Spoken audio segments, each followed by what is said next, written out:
My husband died in an accident when I was 3 months pregnant. My mother-in-law tried to force me to have an abortion, then threw me out onto the street. When I went to the clinic, the doctor told me, "Come with me. There's someone you need to meet." My name is Emily Clark.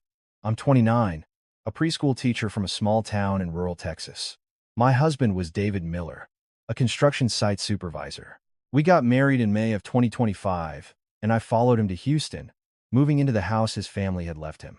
It was a spacious house, with cream-colored walls and heavy, solid wood doors. The moment you stepped inside, you could smell the faint scent of essential oils, the kind of smell that belongs to a home where things are always in order, always provided for. When the bus pulled into the station, I was dragging my suitcase behind me, my stomach still churning from the long ride. David was already waiting, his shirt sleeves rolled up, a gentle smile on his face. He reached for my bag, half joking, half serious. "Well, your days of being the small-town princess are over now that you're in the big city. But you'll always be my times princess." I felt a blush creep up my neck, a warmth spreading through my chest. It wasn't that I was a sucker for sweet words. It was just that after months of a long-distance relationship, I finally had someone waiting for me in the middle of a strange, overwhelming city. He took me home on his motorcycle, weaving through traffic so dense it was almost comical, the sound of horns a constant blare. I sat behind him, my hands around his waist, staring at the bright, towering signs and feeling utterly insignificant. "Don't worry, you'll get used to it in a few days," he said.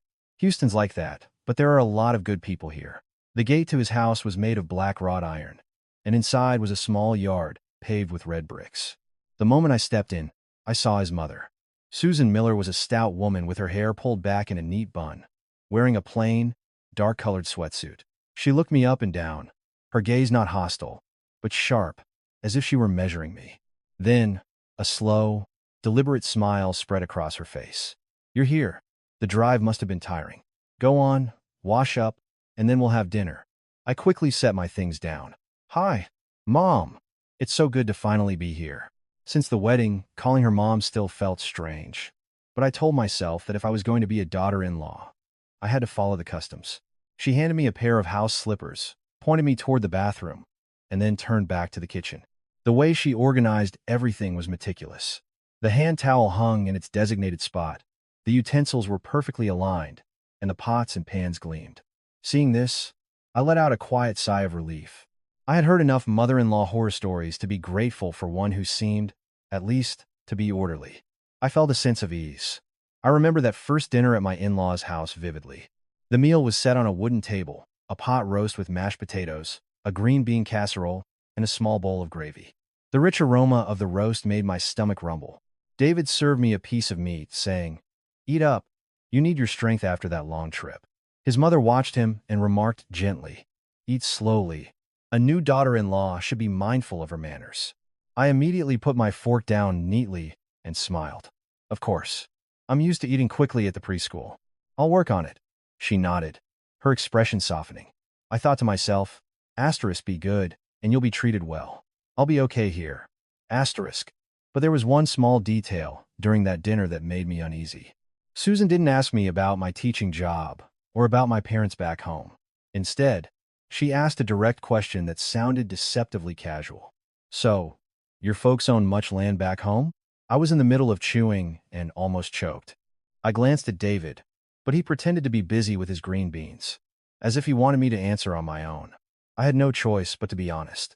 "No, ma'am. We just have a small garden. My parents are simple gardeners."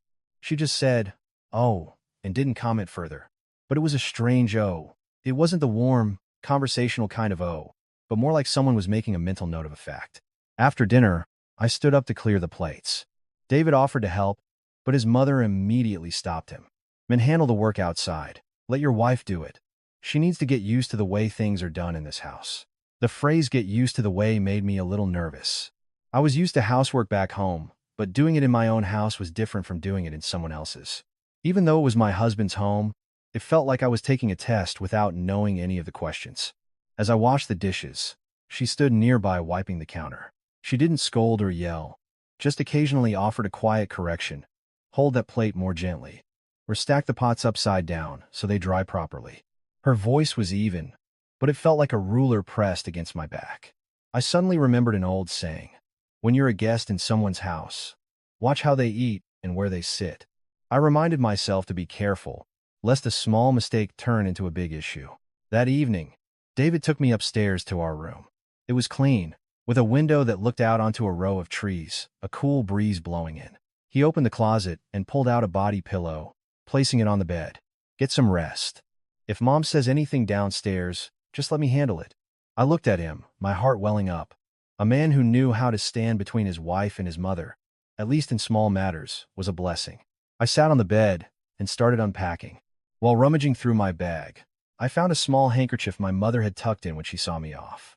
I held it, suddenly longing to hear my parents' voices. But I put it away, telling myself I couldn't be so soft now that I was in the city. Around dusk, I heard a car in the driveway.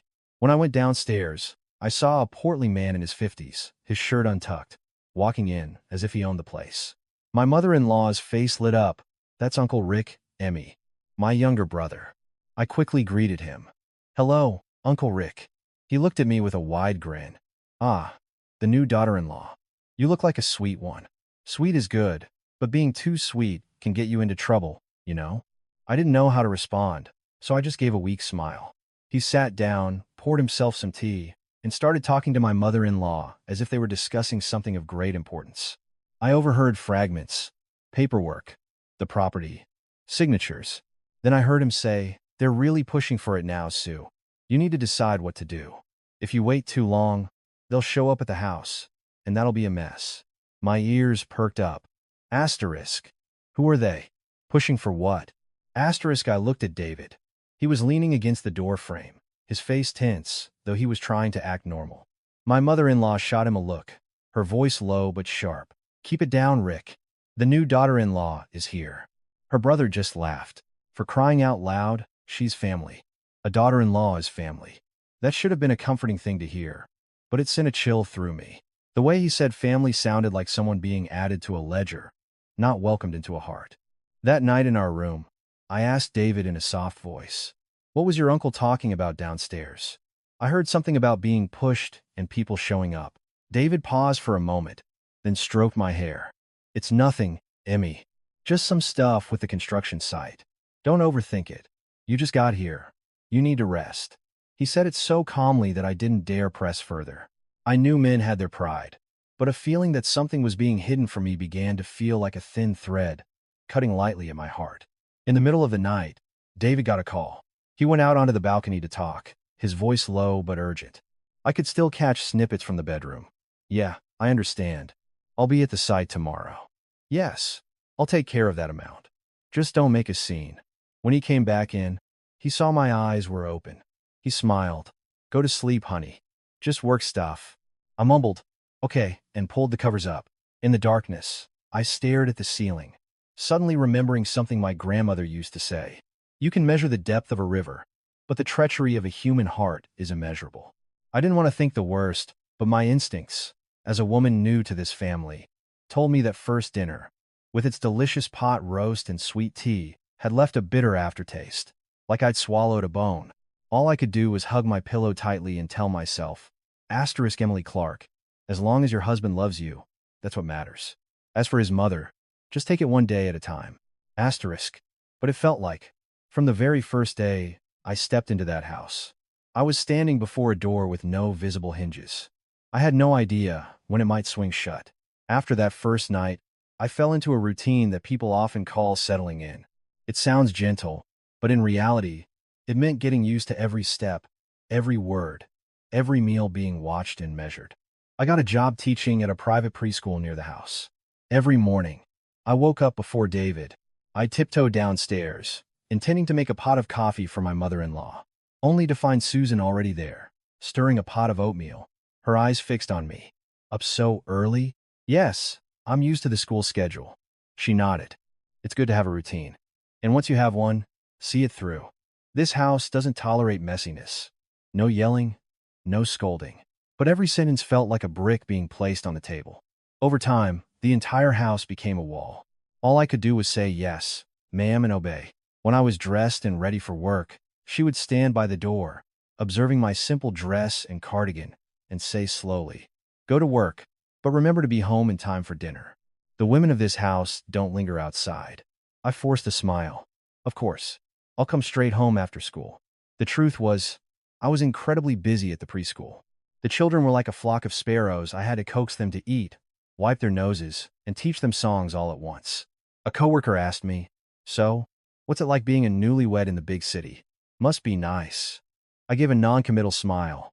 "It's fine." From the outside, people saw me living in a big house with an engineer husband and assumed my life was all sweetness and light. Only those on the inside know that honey can be very sticky. Around the end of May, my body started feeling strange. I'd wake up with a bitter taste in my mouth, and the smell of cooking oil made me nauseous.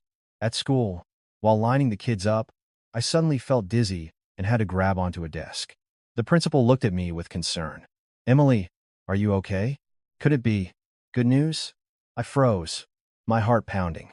We had planned on having a child soon after our March wedding, but now that my body was sending signals, I still felt as flustered as a child, holding a gift they weren't sure they were allowed to open. That afternoon, I stopped by a pharmacy near the school and bought a pregnancy test. I hid it in my purse, feeling like a secret agent on the way home. I waited until my mother-in-law was upstairs changing the flowers on the family altar, and David was still at the construction site. I slipped into the bathroom, locked the door, my hands trembling. When I saw the two pink lines appear, I stood frozen for a few seconds, then broke into a tearful laugh. I was pregnant. I was really pregnant. I came out of the bathroom, holding my stomach, pacing like an anxious cat. The joy made me want to shout, but I had to swallow it down.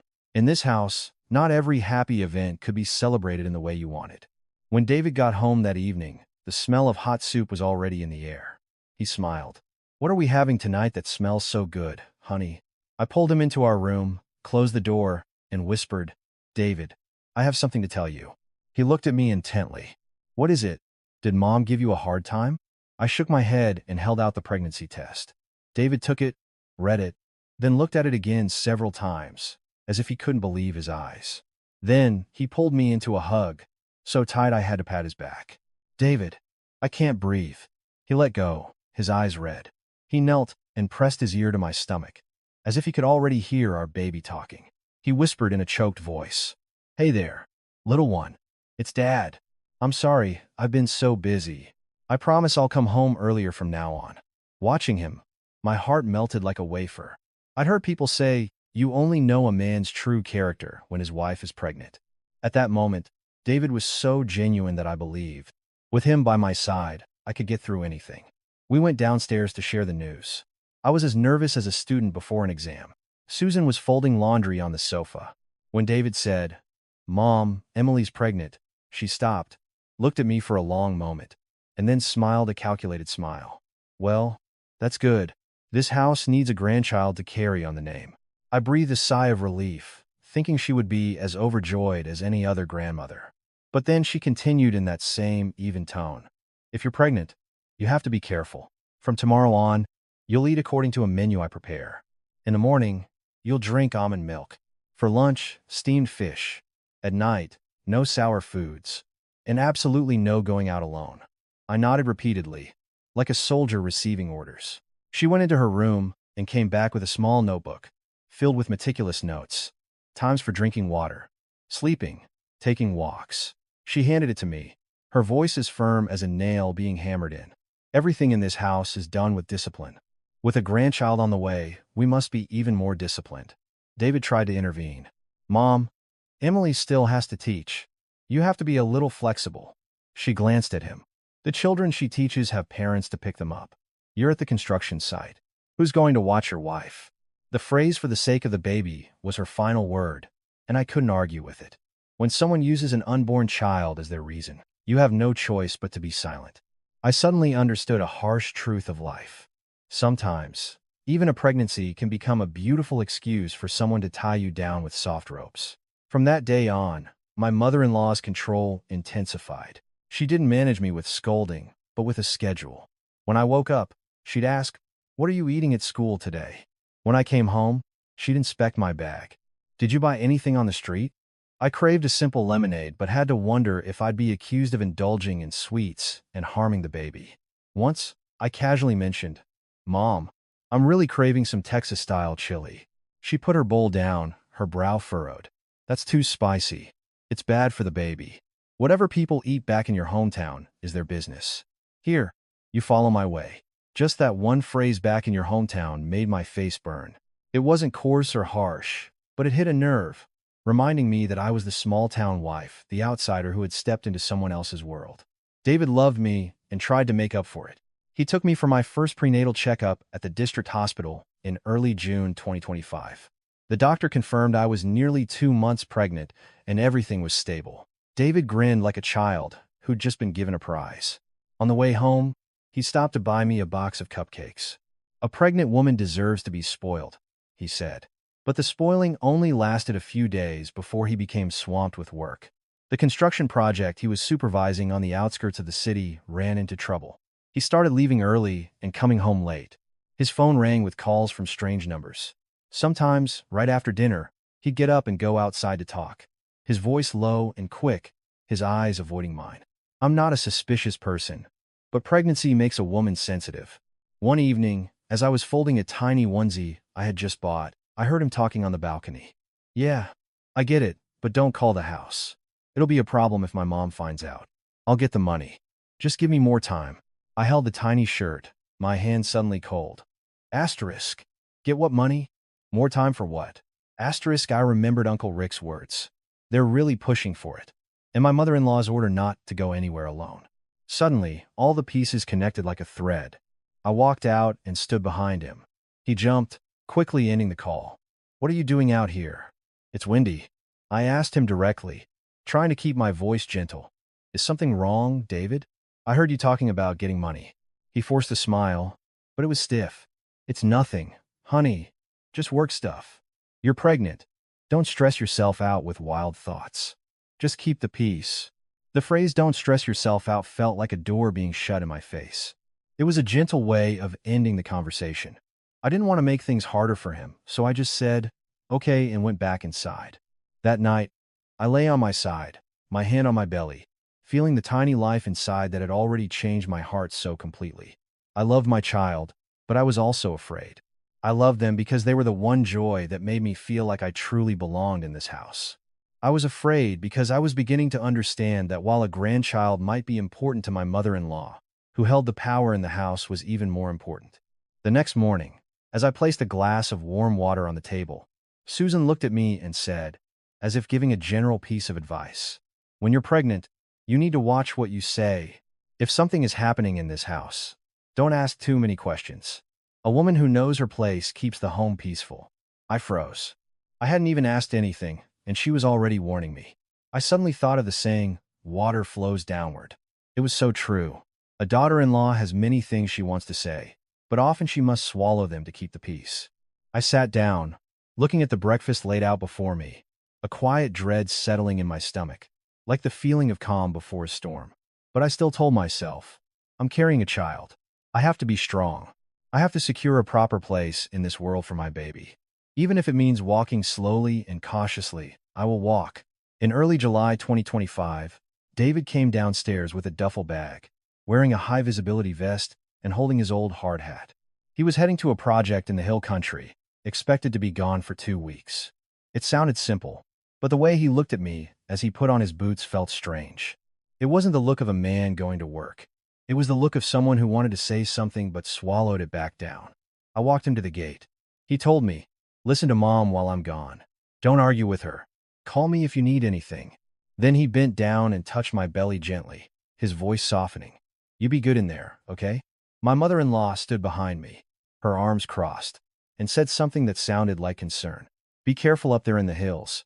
Those winding roads are dangerous. Whatever you do, stay safe. Then she turned to me. And you, stay put. A pregnant woman shouldn't be wandering around. I mumbled, yes, ma'am, but my heart felt heavy. Some warnings sound like love, but make you feel like you're trapped in an invisible cage.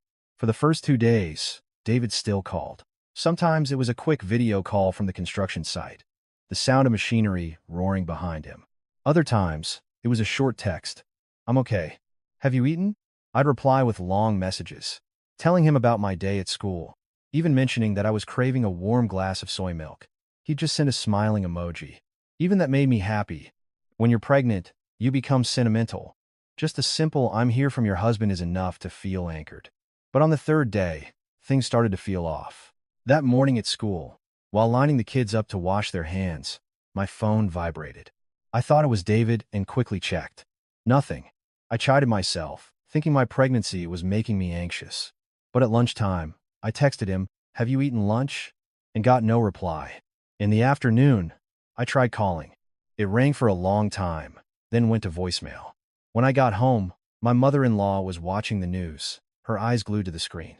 I gathered my courage and asked, "Mom, did David call home today?" She glanced at me and replied curtly, "No." "Oh, he must be busy." She smirked. Busy is busy. A married woman should know that. Men are out there handling important business. I didn't argue. I went to the kitchen to heat up dinner, but the food had no taste. That night, I tossed and turned, the sound of the ceiling fan whirring rhythmically while my heart beat out of sync. I opened my phone and scrolled through my last text with him. I was suddenly terrified by the blank space where the read receipt should have been.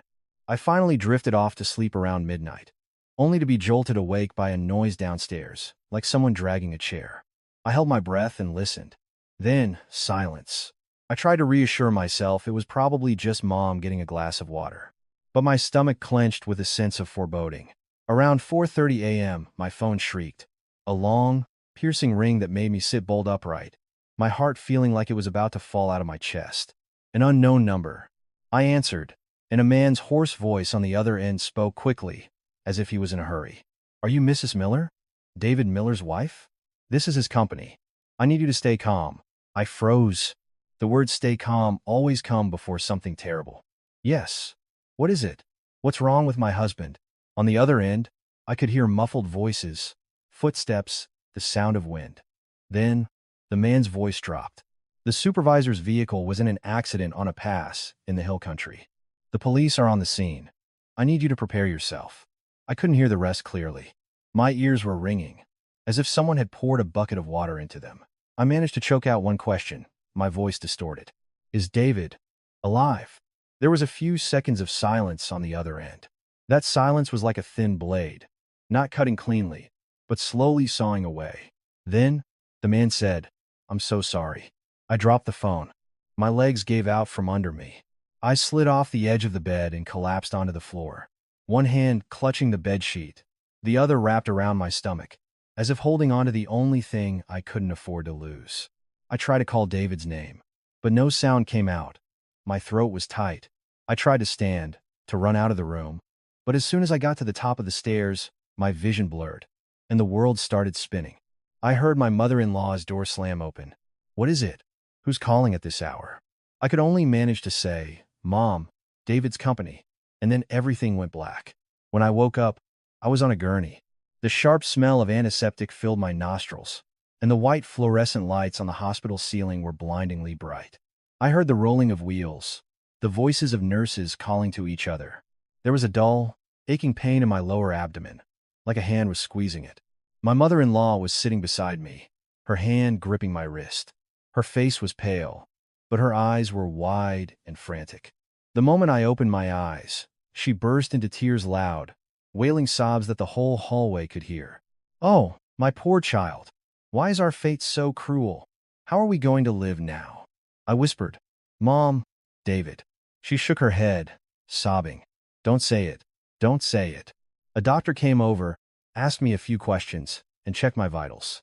He said I was showing signs of a threatened miscarriage due to stress and ordered me to remain completely still.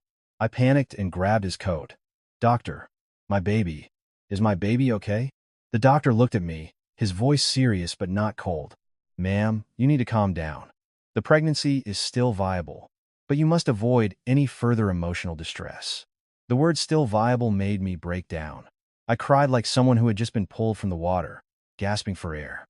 I wanted to scream for my lost husband, but I also wanted to hold my baby tight because they were still alive. That feeling tore me in two. Just then, I heard the sound of scuffling shoes in the hallway and a man's booming voice. "Susan, my God, I just heard the news."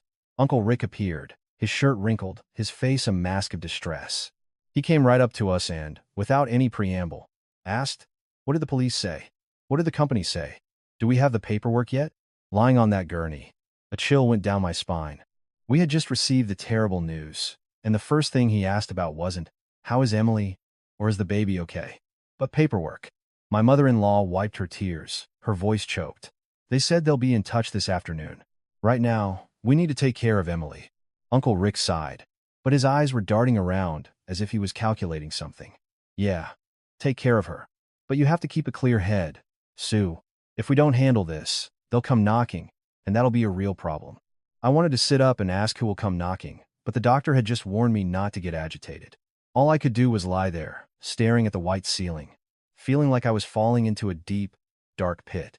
Outside the emergency room, the sounds of people coming and going, names being called, and ambulance sirens blended into a chaotic symphony. And in the midst of that chaos, I could clearly hear my own heartbeat and my baby's, both faint, both fighting. I suddenly remembered an old saying, misfortunes never come singly. When you're happy, it seems so simple. But when tragedy strikes, it doesn't knock, it kicks the door down. I turned my face to the wall, trying to swallow my sobs to protect my baby, but hot tears still streamed down my face, soaking the pillow. I didn't know how I was going to survive. But I knew in that moment that I had lost my anchor and been cast into a different life, one where every word spoken could be a knife, and I would have to learn how to catch it with my bare hands. The next morning, I was discharged early on the condition that I remain calm. The doctor repeated it over and over. You're at risk for a miscarriage. Go home, don't cry too much, don't overthink things. All I could do was nod. In truth, I barely knew where I was. My mind was numb, as if stuffed with cotton. Everything felt distant and muddled. My mother-in-law took me home in a taxi. In the car, she wasn't crying like she had been at the hospital. She sat up straight, holding her phone, making one call after another, her voice firm and decisive, like someone in command of a familiar task. Yes, I need you to get that confirmation document for me. We'll handle the funeral arrangements at home. Yes, send it to me as soon as possible. I sat beside her, cradling my belly, my eyes fixed on the street outside. The city was still bustling. Cars were still moving. People were still laughing and talking, as if my husband's death had nothing to do with their world. That feeling was a unique kind of pain, the kind no one else can see. When we arrived at the gate, Uncle Rick was already waiting, smoking a cigarette, his face grim. He opened the taxi door and offered me a hand to get out, but it was a perfunctory gesture. His eyes were already scanning the inside of the house, as if taking inventory. Emily's back. Go on in and rest. This is a terrible thing to go through while you're pregnant. He said it to me, but then immediately turned to his sister. Sue, the city clerk's office is asking for the death certificate and the accident report. If we're missing anything, it'll hold things up. The phrase hold things up made my skin crawl. What things? He spoke of a funeral as if it were a real estate closing. Susan nodded. I know. You handle things on the outside. I'll take care of everything in here. She then helped me into the house and onto the sofa. She propped a pillow behind my back, her voice soft. You have to protect the baby, Emily. That child is David's legacy. The mention of my husband's name made my throat tighten. I bit my lip to keep from crying, remembering the doctor's warning. I asked softly, Mom, are they bringing his body home? She glanced at me, then answered quickly. The company said it's very difficult. The accident was severe. They'll handle it according to regulations. We'll hold the service here. I didn't have the strength to ask more. There was a void inside me, and every question just made it deeper. I was afraid I would fall in. I sat in silence, my eyes fixed on our wedding photo on the wall. The two of us in white, smiling brightly. It felt like a lifetime ago. By the afternoon, the house was full of people. Neighbors, relatives from David's side. Acquaintances of my mother-in-law streamed in and out. The sounds of greetings, chairs scraping, sighs, and whispers of so tragic filled the air. My mother-in-law had changed into a black dress and was sitting in the middle of the living room like a pillar of strength. I was also given a black shawl to wear, but because of the pregnancy, she told me to sit in a corner to avoid being jostled. A distant aunt came over, took my hand, and said loudly enough for everyone to hear, "Oh, you poor thing. A bride and now a widow. How could God be so cruel?" Another person sighed. I heard she's from a small town. She probably didn't even have time to enjoy the good life here. Their words were meant to sound sympathetic, but they pricked at my pride. I didn't want to be seen as the pitiful small-town widow. I wanted them to see me as David's wife, a grieving woman carrying his child, not an object of pity to be measured and weighed. By evening, an altar was set up. The photo of David was a formal one from his company ID, his expression serious, his eyes looking straight ahead. Susan arranged the flowers, lit the incense, and placed a plate of fruit. Then she came over and pulled me toward the altar. "Pay your respects to your husband." I knelt, my forehead touching the cold tile floor. The smell of incense was sharp, making my eyes sting. I could hear the low murmur of a minister's prayer from the yard. The slow, rhythmic cadence made me feel like an actor in a play for which I had never seen the script. As I bowed, I whispered in my heart, "Asterisk David, if you still love me and our baby, please watch over us." Asterisk. When I stood up, my legs were weak. My mother-in-law wrapped her arms around me in front of everyone and sobbed.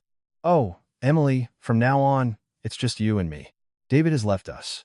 Her crying was so loud and dramatic that several other women began to sniffle along with her. She held me, her shoulders shaking. But in my mind, I saw the image of her from that morning in the taxi, her voice firm and businesslike as she made her calls. I didn't dare to think ill of her, but it felt strange, as if her grief was perfectly timed and placed. As night fell, the guests thinned out. I was exhausted, aching from both grief and the physical strain. I asked to go up to my room to rest early. My mother-in-law nodded, reminding me, "Lie on your left side, and no more crying." I went upstairs and lay in the darkness, listening to the muffled voices from downstairs. I didn't mean to eavesdrop, but Uncle Rick's voice carried clearly. "Sue, where did David keep the paperwork for his construction insurance policy? We need to file the claim soon to get the money and take care of things." Susan's voice was lower but sharp. "Keep it down. His wife is upstairs." Uncle Rick scoffed. "She has to know eventually. She's pregnant, which means we have to get this sorted out even faster. We don't want her making demands later and causing trouble." Lying in bed, I clenched the sheets. I didn't understand what demands he was talking about, but I understood the feeling of being discussed like a problem to be managed while I was still in mourning. Susan continued, her voice instructional. "You take care of the death certificate and get the paperwork filed at the courthouse tomorrow. I'll handle things inside the house." "You got it, Sue. And remember, this house is worth a lot. Don't let anything slip through the cracks." He drew out the last words. As if for emphasis, a chill ran down my spine. My husband had just died, and they were already talking about the value of the house. I suddenly remembered an old saying my grandmother used to repeat: "Money is the root of all evil." Some people love their family, but others love what their family has more. On the second day of the funeral, I went downstairs early. The altar was still thick with the smoke of incense. I was about to change the water in the vase when I saw my mother-in-law was already there. She glanced at me and said, "You've done enough. Let me handle the important things." I looked up. "I want to help, Mom." She looked me straight in the eye, a thin smile on her lips. "The way you can help is by taking care of that baby.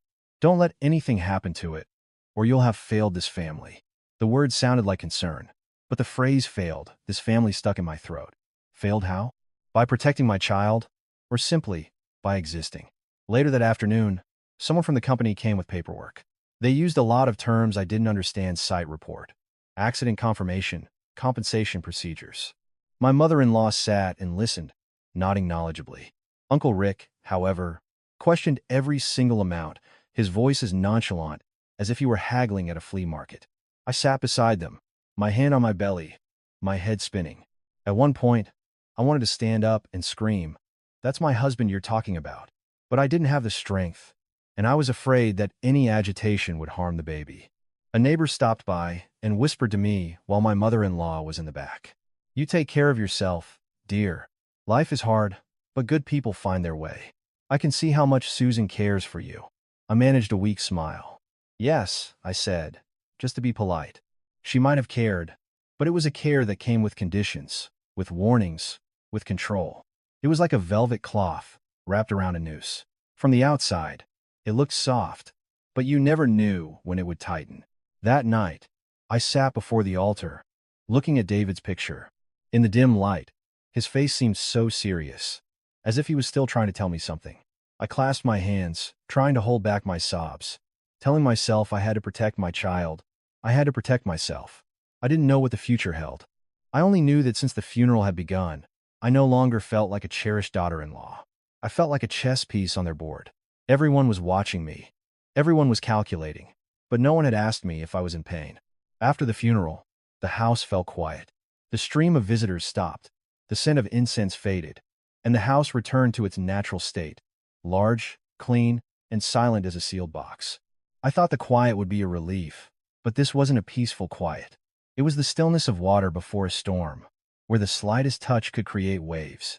That morning, I woke up early, planning to make some oatmeal for myself. Since becoming pregnant, my morning sickness had been bad, and solid food was hard to keep down. The moment I stepped into the kitchen, I saw my mother-in-law already sitting at the table.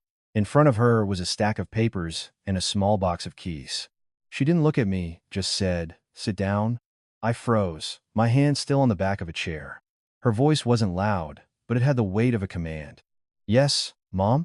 She tapped a piece of paper. Her voice as flat as if she were reading from a ledger. "Things are going to change around here.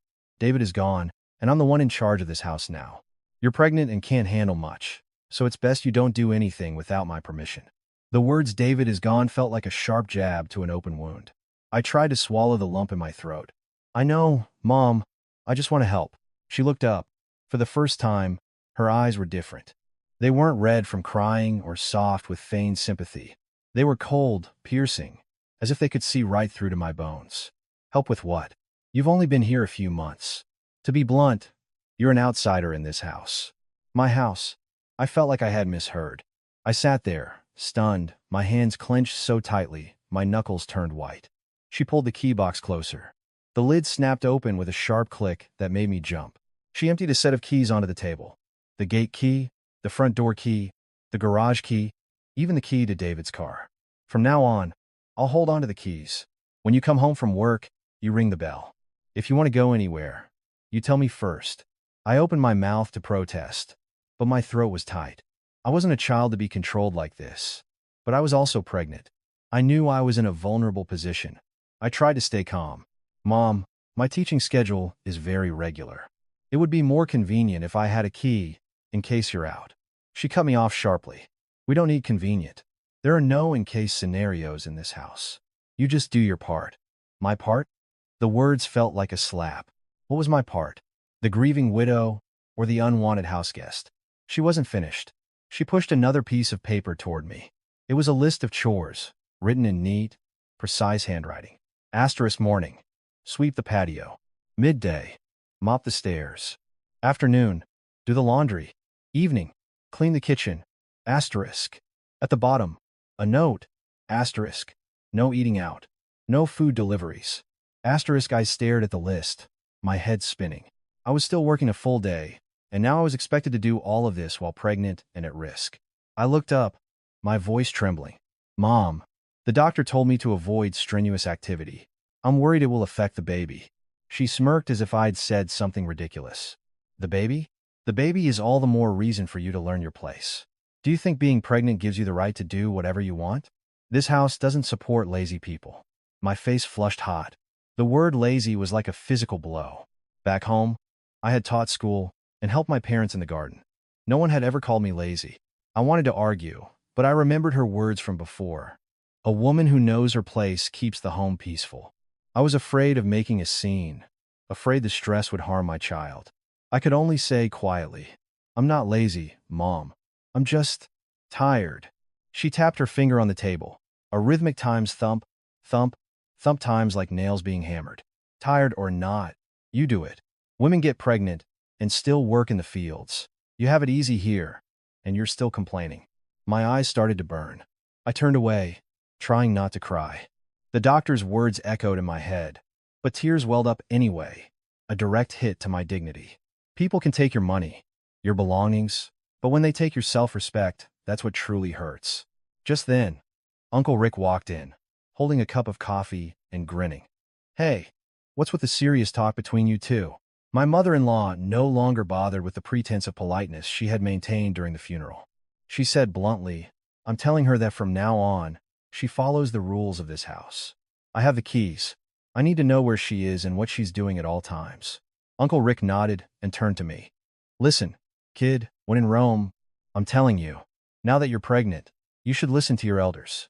Don't give people a reason to talk. A reason to talk? There it was again. I suddenly understood that in this house, appearances were more important than a pregnancy. I stood up to go to the kitchen, to escape the conversation, but my mother-in-law called me back sharply. Wait, there's one more thing.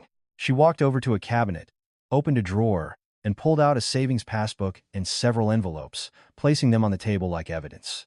She looked at me, her voice icy. I'm holding on to the money people gave at the funeral. We'll need it for important things later. Don't you touch it. I was stunned. I hadn't even thought about the money. All I could think about was David and our baby. And here she was, preemptively accusing me of being greedy. I tried to explain, Mom, I wouldn't. I wasn't thinking. She waved her hand dismissively. Good that you weren't. I'm just making things clear. What belongs to the husband belongs to the wife, but your husband is gone. From now on, there's no sharing in this house. The words felt like a vice closing around my heart. People use proverbs to teach and guide. She used them to silence me. I looked her straight in the eye, and for the first time as a daughter-in-law, I spoke clearly. I'm not asking to share anything. I just want to be treated with respect in this house. I am David's wife, and I am carrying his child. My mother-in-law looked at me, as if I were a disobedient child, and let out a cold laugh. Wife? You were his wife, yes. But what kind of wife? You hadn't even warmed your place in this house before you brought bad luck with you. David worked on construction sites for years and was fine. He marries you, and a few months later, this happens. People might not say it, but I see it. I was speechless. There were no curse words, but every sentence dragged me through the mud, making me the cause of the tragedy. I felt something inside me snap, a quiet, final break.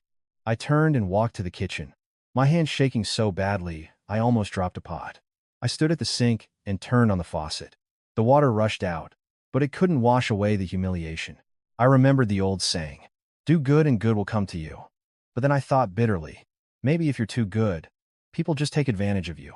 At lunch that day, my mother-in-law served a simple meal and said nothing more. Her silence was more terrifying than her words. It was as if she had finalized my position in the house. I ate without tasting anything.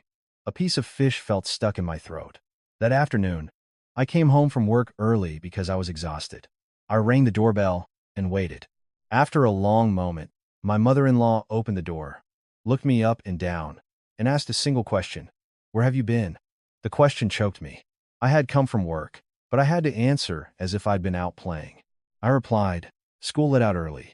She didn't say okay, just turned and walked away, leaving me standing at the door with my shoes still on. The heavy wooden door closed behind me with a thud. I suddenly felt like a boarder in my own husband's house. That night, I went to my room and, out of habit, picked up my phone to text David. Then I remembered that the person who would read that message was gone.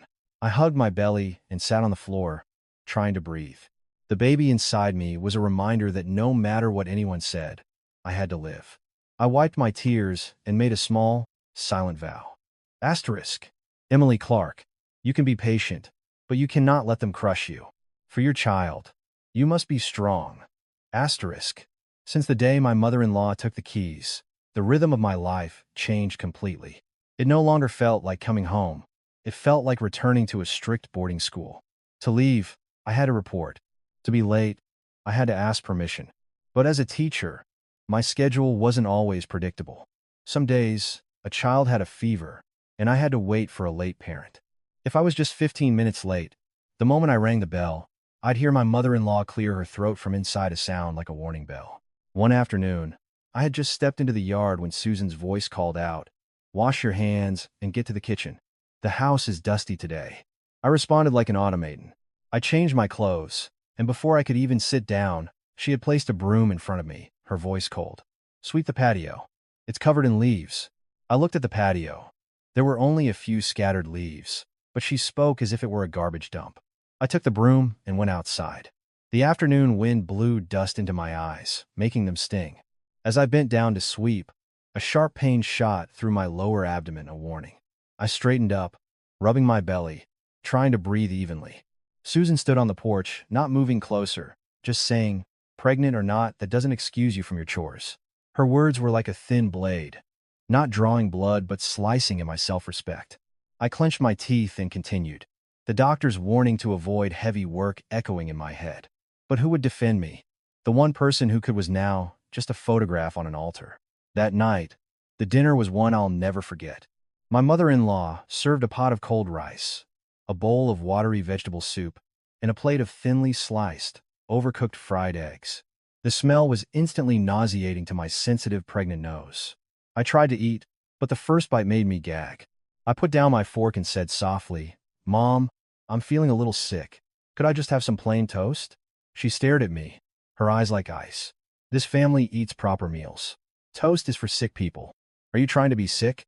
I swallowed hard. "No, I'm just afraid of throwing up. It's bad for the baby."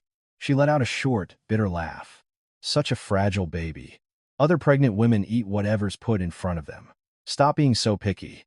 Uncle Rick, sitting beside her, shoveled some egg onto his plate and grunted, "Eat it or don't.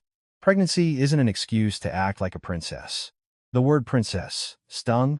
On my first day in Houston, David had jokingly called me his princess. Now, the word was being used to mock me.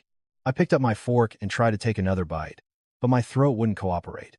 I jumped up and ran to the bathroom, dry heaving until tears streamed down my face. I clutched my stomach, terrified for my baby.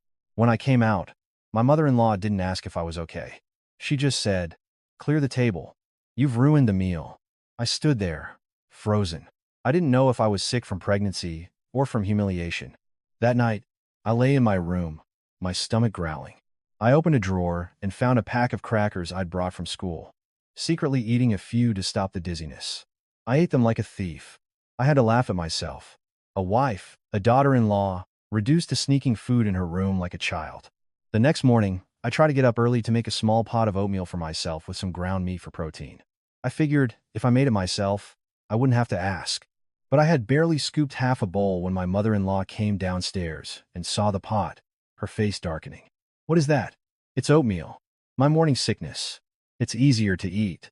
She placed her hand on the lid and slammed it shut with a loud Times clack asterisk. "Put it away. This house doesn't eat that kind of thing. It stinks. If you want to eat that, you can go eat outside." I was choked for words. She wanted me to eat outside, but had forbidden me from going out alone. It was a trap with no exit. I stood my ground and said gently, "Mom, I just want to be healthy enough to work and to provide for my child." She looked at me, her voice slow but sharp. "If you want to provide for your child, you listen to me. If you don't, and you miscarry, who's to blame?" The question was like a hammer blow to my forehead, scaring me into silence. I put the pot of oatmeal in the refrigerator, a sour taste in my mouth. At school, my exhaustion was visible. I get dizzy just from standing up too long. One day, while carrying a tray of food for the children, my hands shook so badly I almost spilled soup everywhere. The principal pulled me aside. "Emily, you look so thin for someone who's pregnant. Aren't you eating at home?" I gave a pained smile. "It's just morning sickness." She looked like she wanted to ask more, but decided against it. People don't know your family's business. And even if they did, what could they do? All I could do was endure. Around the middle of August, it was time for my regular prenatal checkup. I had asked my mother-in-law for permission the day before. She looked at the calendar and replied as if setting conditions. "Go, but come straight home afterward. No detours." I agreed. That day, I walked to the end of the street to catch an Uber. As I stepped out of the gate, I had the strange feeling that someone was watching me. I turned and saw a man across the street wearing a baseball cap, fiddling with his phone. I couldn't see his face clearly, but the way he was standing didn't look like someone waiting for a ride. A shiver went down my spine. I told myself I was just being paranoid. But as the Uber drove away, I noticed a motorcycle behind us, keeping a steady distance. I looked in the side mirror. It was the man in the cap. My heart started racing. I told the driver, "Sir, can you take a detour through that side street? I'm a little nervous." The driver glanced at me in the rearview mirror and nodded. "Sure thing, ma'am. Just hold on."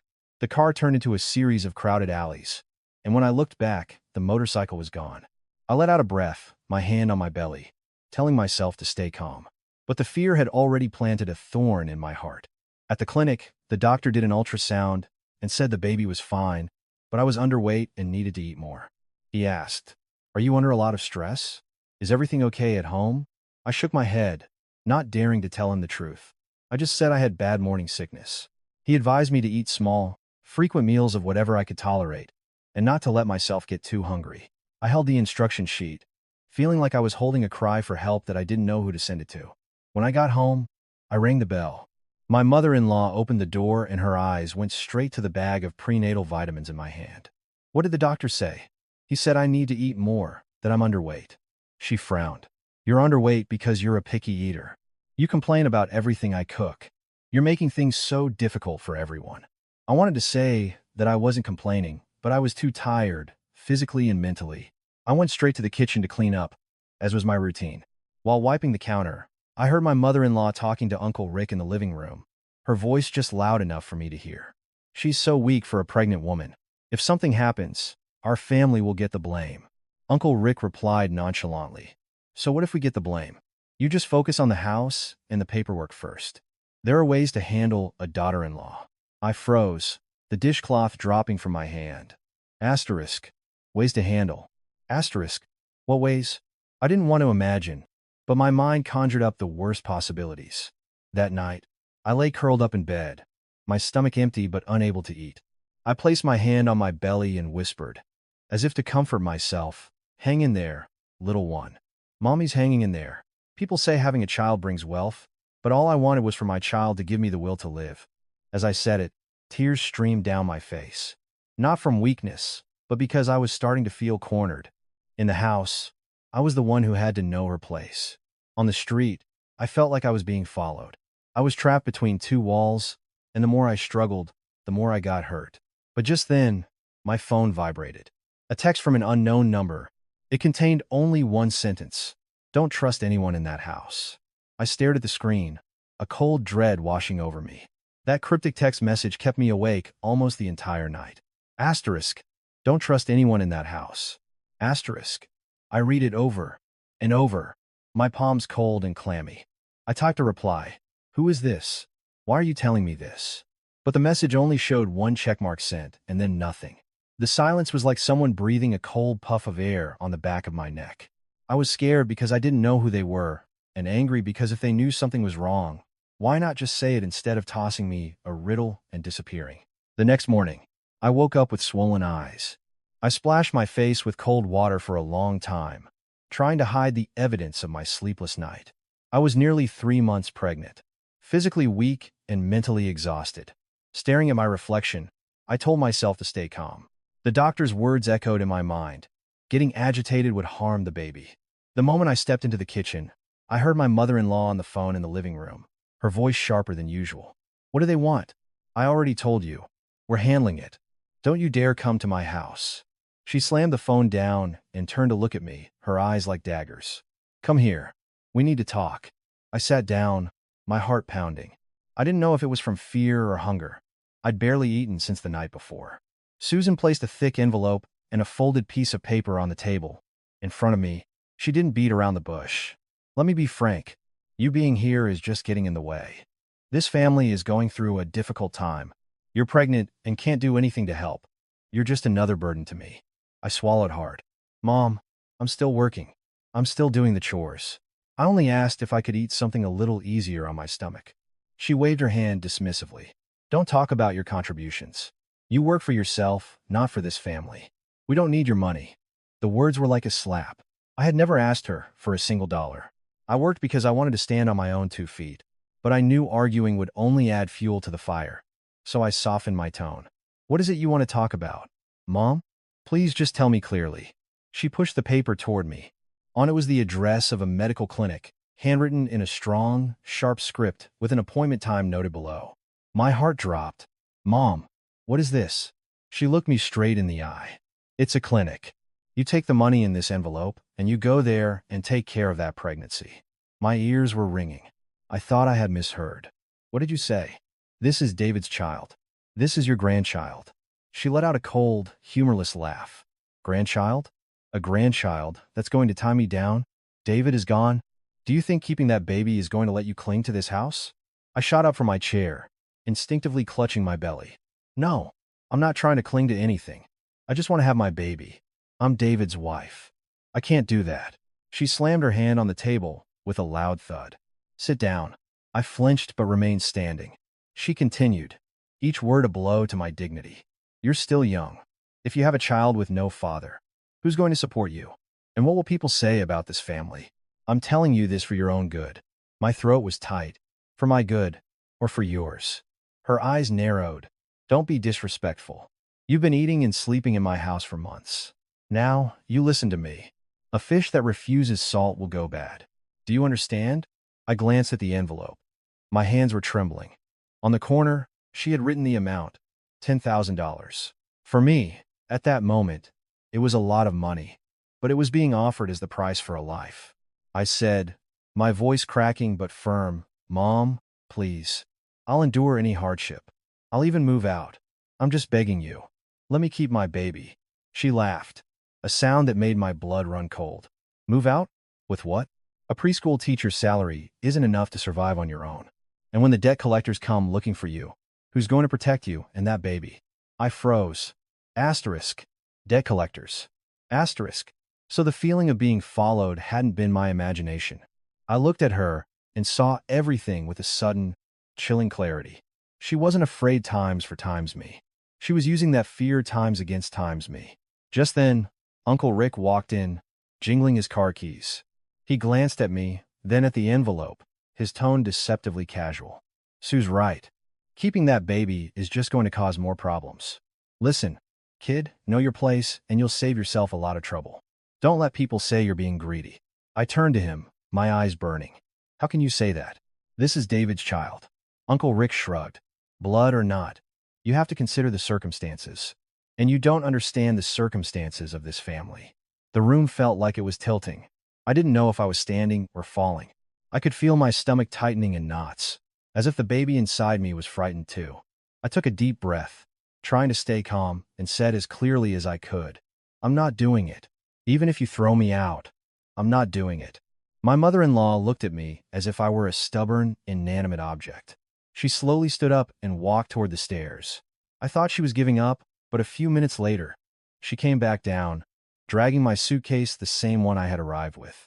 She threw it onto the floor with a thud. If you won't do it, then get out. I stood there, paralyzed. Everything in me went numb. She pointed to the door. This is the Miller house. Don't think that being pregnant gives you the right to stay. I'm offering you a way out. If you don't take it, you're on your own. I stared at the suitcase, lying open on the floor, a few of my clothes spilling out. My dignity had spilled out right along with them, in front of the two people who were supposed to be my husband's family. I tried one last time, my voice hoarse. Mom, I'm not asking for your assets. I'm just asking for a place to stay until the baby is born, so I can work and support my child. Susan's expression was like stone. If you want to support your child, go back to your hometown and do it. Don't be an eyesore here. From now on, this house has only one master. Uncle Rick walked over, yanked the door open, and dragged my suitcase outside as if it were a bag of trash. He said nonchalantly, just go. Don't make a scene and embarrass everyone. I followed him out, my legs feeling like they didn't belong to me. The hot Houston sun beat down on my face. I stood in the yard, clutching my belly, staring at the black iron gate, the same gate I had walked through just a few months ago, filled with hope for a new life. My mother-in-law stood in the doorway, not taking a step outside. She tossed the envelope and the address onto the ground at my feet. I've shown you the way. The rest is up to you. I bent down and picked up the paper, my hand shaking so much the paper fluttered. I picked up the envelope, not because I was greedy, but because I knew that once I walked out that gate, I would have almost nothing but the phone in my pocket and a small amount of cash. I looked up at her, my lips pressed into a thin line. I couldn't bring myself to call her Mom anymore. My throat felt like it was blocked by a rock. Finally, I managed to say one thing, very quietly. I'm not getting rid of my baby. She didn't reply. The heavy wooden doors swung shut, slow and final, like the lid of a coffin being closed on a relationship that had died long before my husband had. I dragged my suitcase to the curb, the wheels rattling on the pavement, each sound like a blow to my heart. I watched the cars go by.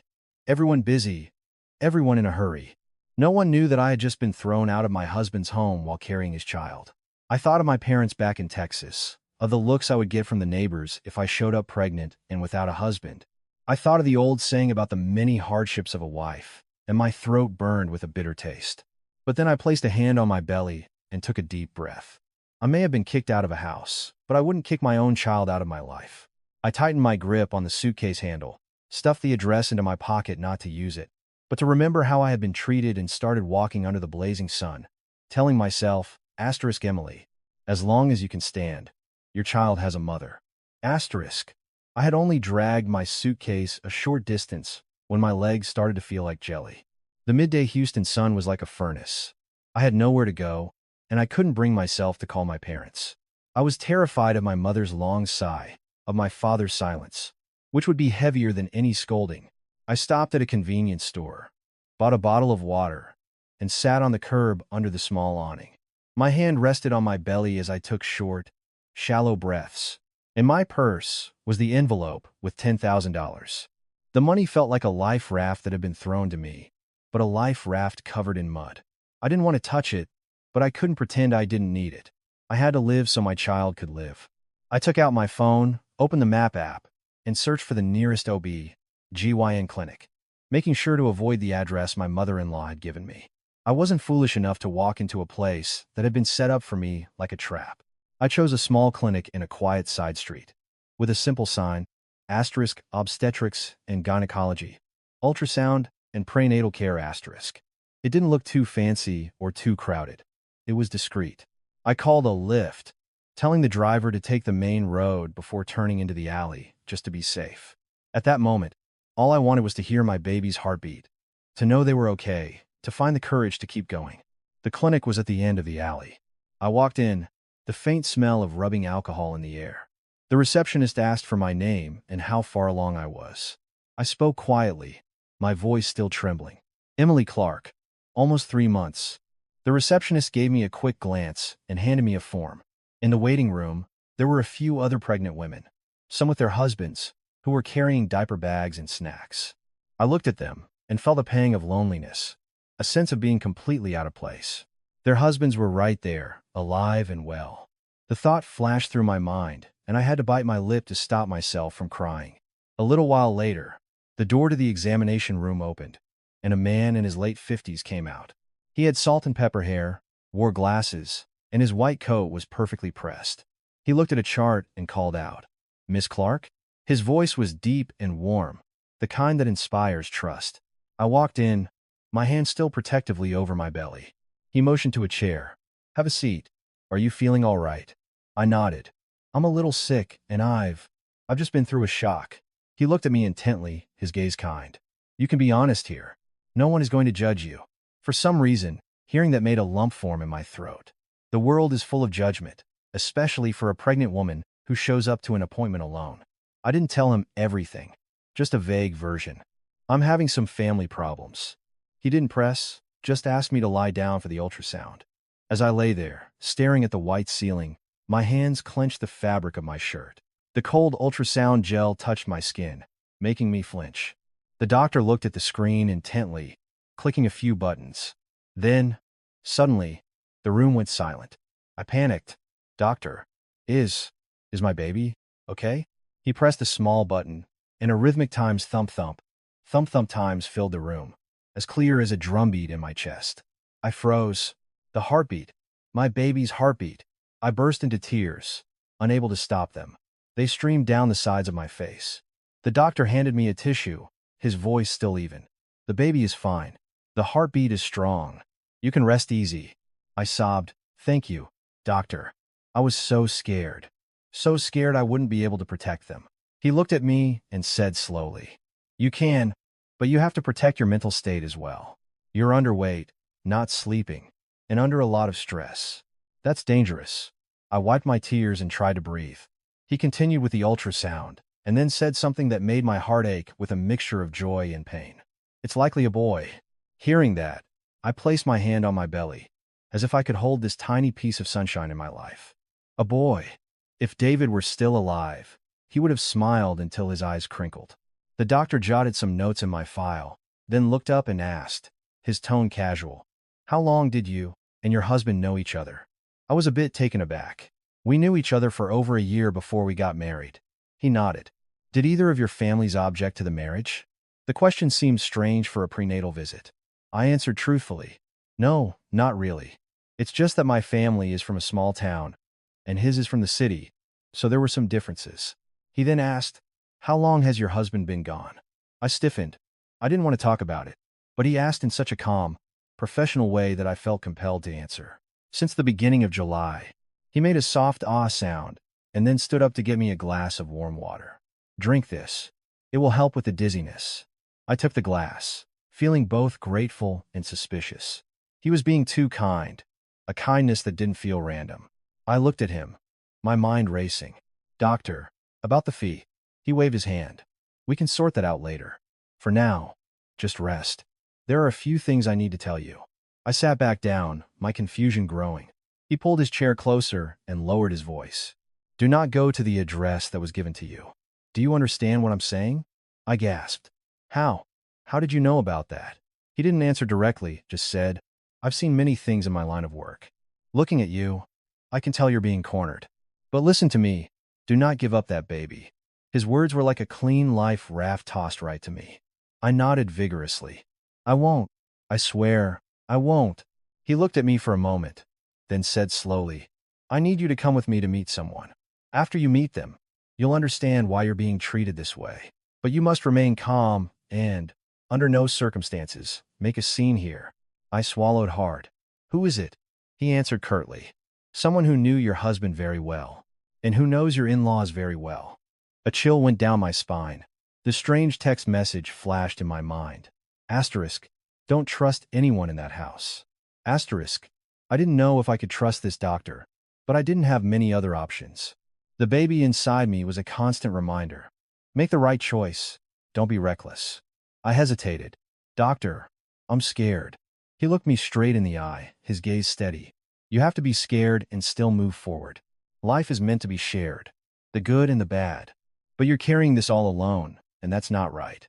I fell silent. His words struck the very core of my loneliness. I clutched my purse and gave a tiny nod. Asterisk. For those of you listening to this story, if it has touched you, please give this channel a like to show your support. And, if you were in my shoes, pregnant and thrown out onto the street, would you choose to endure it silently, or would you stand up and fight for justice? Please leave your comments below. And I urge you to listen to the end, because the twist that comes next will change everything. Was the truth about David really what I thought it was? Asterisk. The doctor led me out through a back door of the clinic, avoiding the main waiting area. He called a taxi and told the driver to keep the air conditioning on low, so it wouldn't be too much for me. The careful way he arranged everything made me even more uneasy. But I no longer had the energy to question every little thing. I just memorized the license plate number, a habit of self-preservation. The car stopped in front of a small, quiet coffee shop on a peaceful street. The doctor helped me out, instructing, "Sit at that corner table. I'll bring him in." I sat down, my hands wrapped around a warm glass of water, my eyes staring out the window. My heart was pounding even harder than when I had heard the baby's heartbeat. I told myself, asterisk, don't get your hopes up. The higher the hope, the harder the fall. Asterisk. But a small voice inside me kept whispering, asterisk, what if? Asterisk. The cafe door opened, and a man walked in. He was tall, with a sun-weathered complexion, the kind of man who was used to working outdoors on a construction site. He looked around, and when his eyes landed on me, he froze. His eyes were red, as if he hadn't slept in days. The doctor pulled out a chair and made a brief introduction. "This is Emily, and this is Alex Chen." I stared at the name, and my heart felt like it was being squeezed. Alex Chen, David's best friend, the one my husband used to talk about. "Alex is a good guy," he'd said. "He's got a good heart." Alex sat down across from me, his hands clasped together, his voice hoarse. "Emily, I'm so sorry. I'm late." I swallowed hard, trying to keep my voice steady. "What? What do you know about my husband? Tell me. I can handle it." Alex looked down for a long moment, then met my eyes. He looked like someone about to reveal a forbidden secret. He spoke slowly, each word landing like a heavy stone. "Emily, you have to stay calm. David might not be dead." The words "David might not be dead" fell onto the table like a bomb that didn't explode, but sent a numbing shockwave from my fingertips to my spine. I gripped the warm glass so tightly I thought it might shatter. I didn't scream. I didn't cry. When you're in that much shock, the tears don't come right away. My throat just felt dry and raw. What did you say? My voice was barely a whisper. Alex, I'm begging you, don't joke about this. Alex lowered his head, his shoulders slumping like a man used to carrying heavy loads. He spoke quietly, but every word was clear. I wouldn't joke about this. I'd rather you hit me than lie to you. But you have to listen, because this isn't as simple as an accident. I turned to the doctor, whose name I now knew was Dr. Crane. He sat there, his expression as calm as someone who had anticipated my reaction. He just said, "You need to hear the whole story." I turned back to Alex. If David was alive, then what was the funeral? The altar? The days I spent kneeling and grieving? Alex bit his lip, his eyes red. It was a cover-up. Like I said, I only know parts of it, because David was very secretive. I let out a single, bitter laugh that sounded more like a sob. Secretive? So secretive that he let me get thrown out on the street? Let his own mother try to force me to have an abortion? That's his idea of being secretive? Alex held up his hands, as if begging me to understand. Emily, I know you're hurt, but if you hear the rest, you'll see that even David couldn't have predicted this. He pulled a folded stack of papers from his pocket. It wasn't property deeds. It was photocopies of contracts and construction invoices. He pointed to a line item, his voice a mixture of anger and helplessness. David walked into a trap. The supplier inflated the cost of materials and then shifted the blame to the supervising team. When it was time for inspection, they claimed the materials were substandard, breached the contract, and demanded compensation. The total came to $150,000. I sat there, frozen. To me, $150,000 was an astronomical sum, something that had nothing to do with my life as a preschool teacher. But now, it was sitting right there on the coffee table. Where would David get that kind of money? I asked, a bitter taste in my mouth. Alex shook his head. He tried everything: loans, borrowing from friends, even using his bonus. He was trying to pay part of it to buy time so he could sue them. But they wouldn't let him. They threatened to show up at his house, make a scene, and demand the full amount immediately. I remembered my mother-in-law's angry phone call, the feeling of being followed. The pieces were falling into place, forming a picture that chilled me to the bone.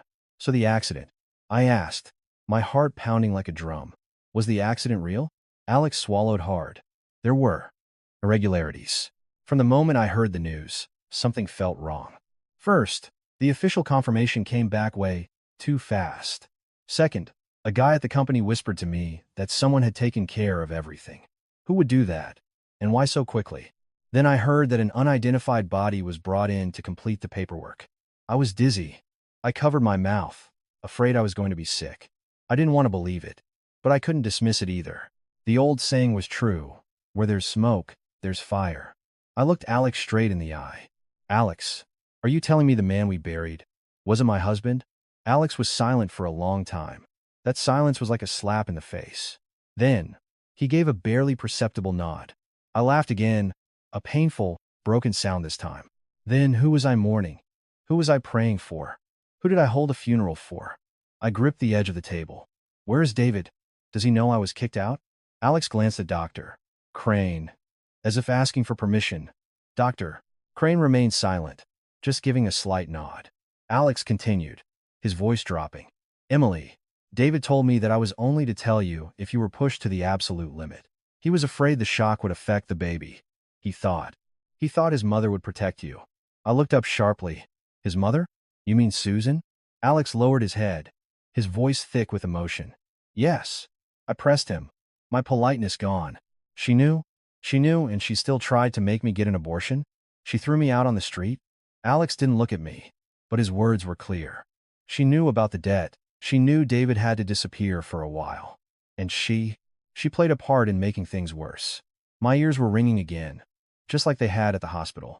I remember my mother-in-law's face as she held me and cried at the funeral. Her words, "It's just you and me now twisted into a sickening performance." I suddenly wanted to jump up, run back to that house, and pound on the door until she gave me answers. But then my hand touched my belly.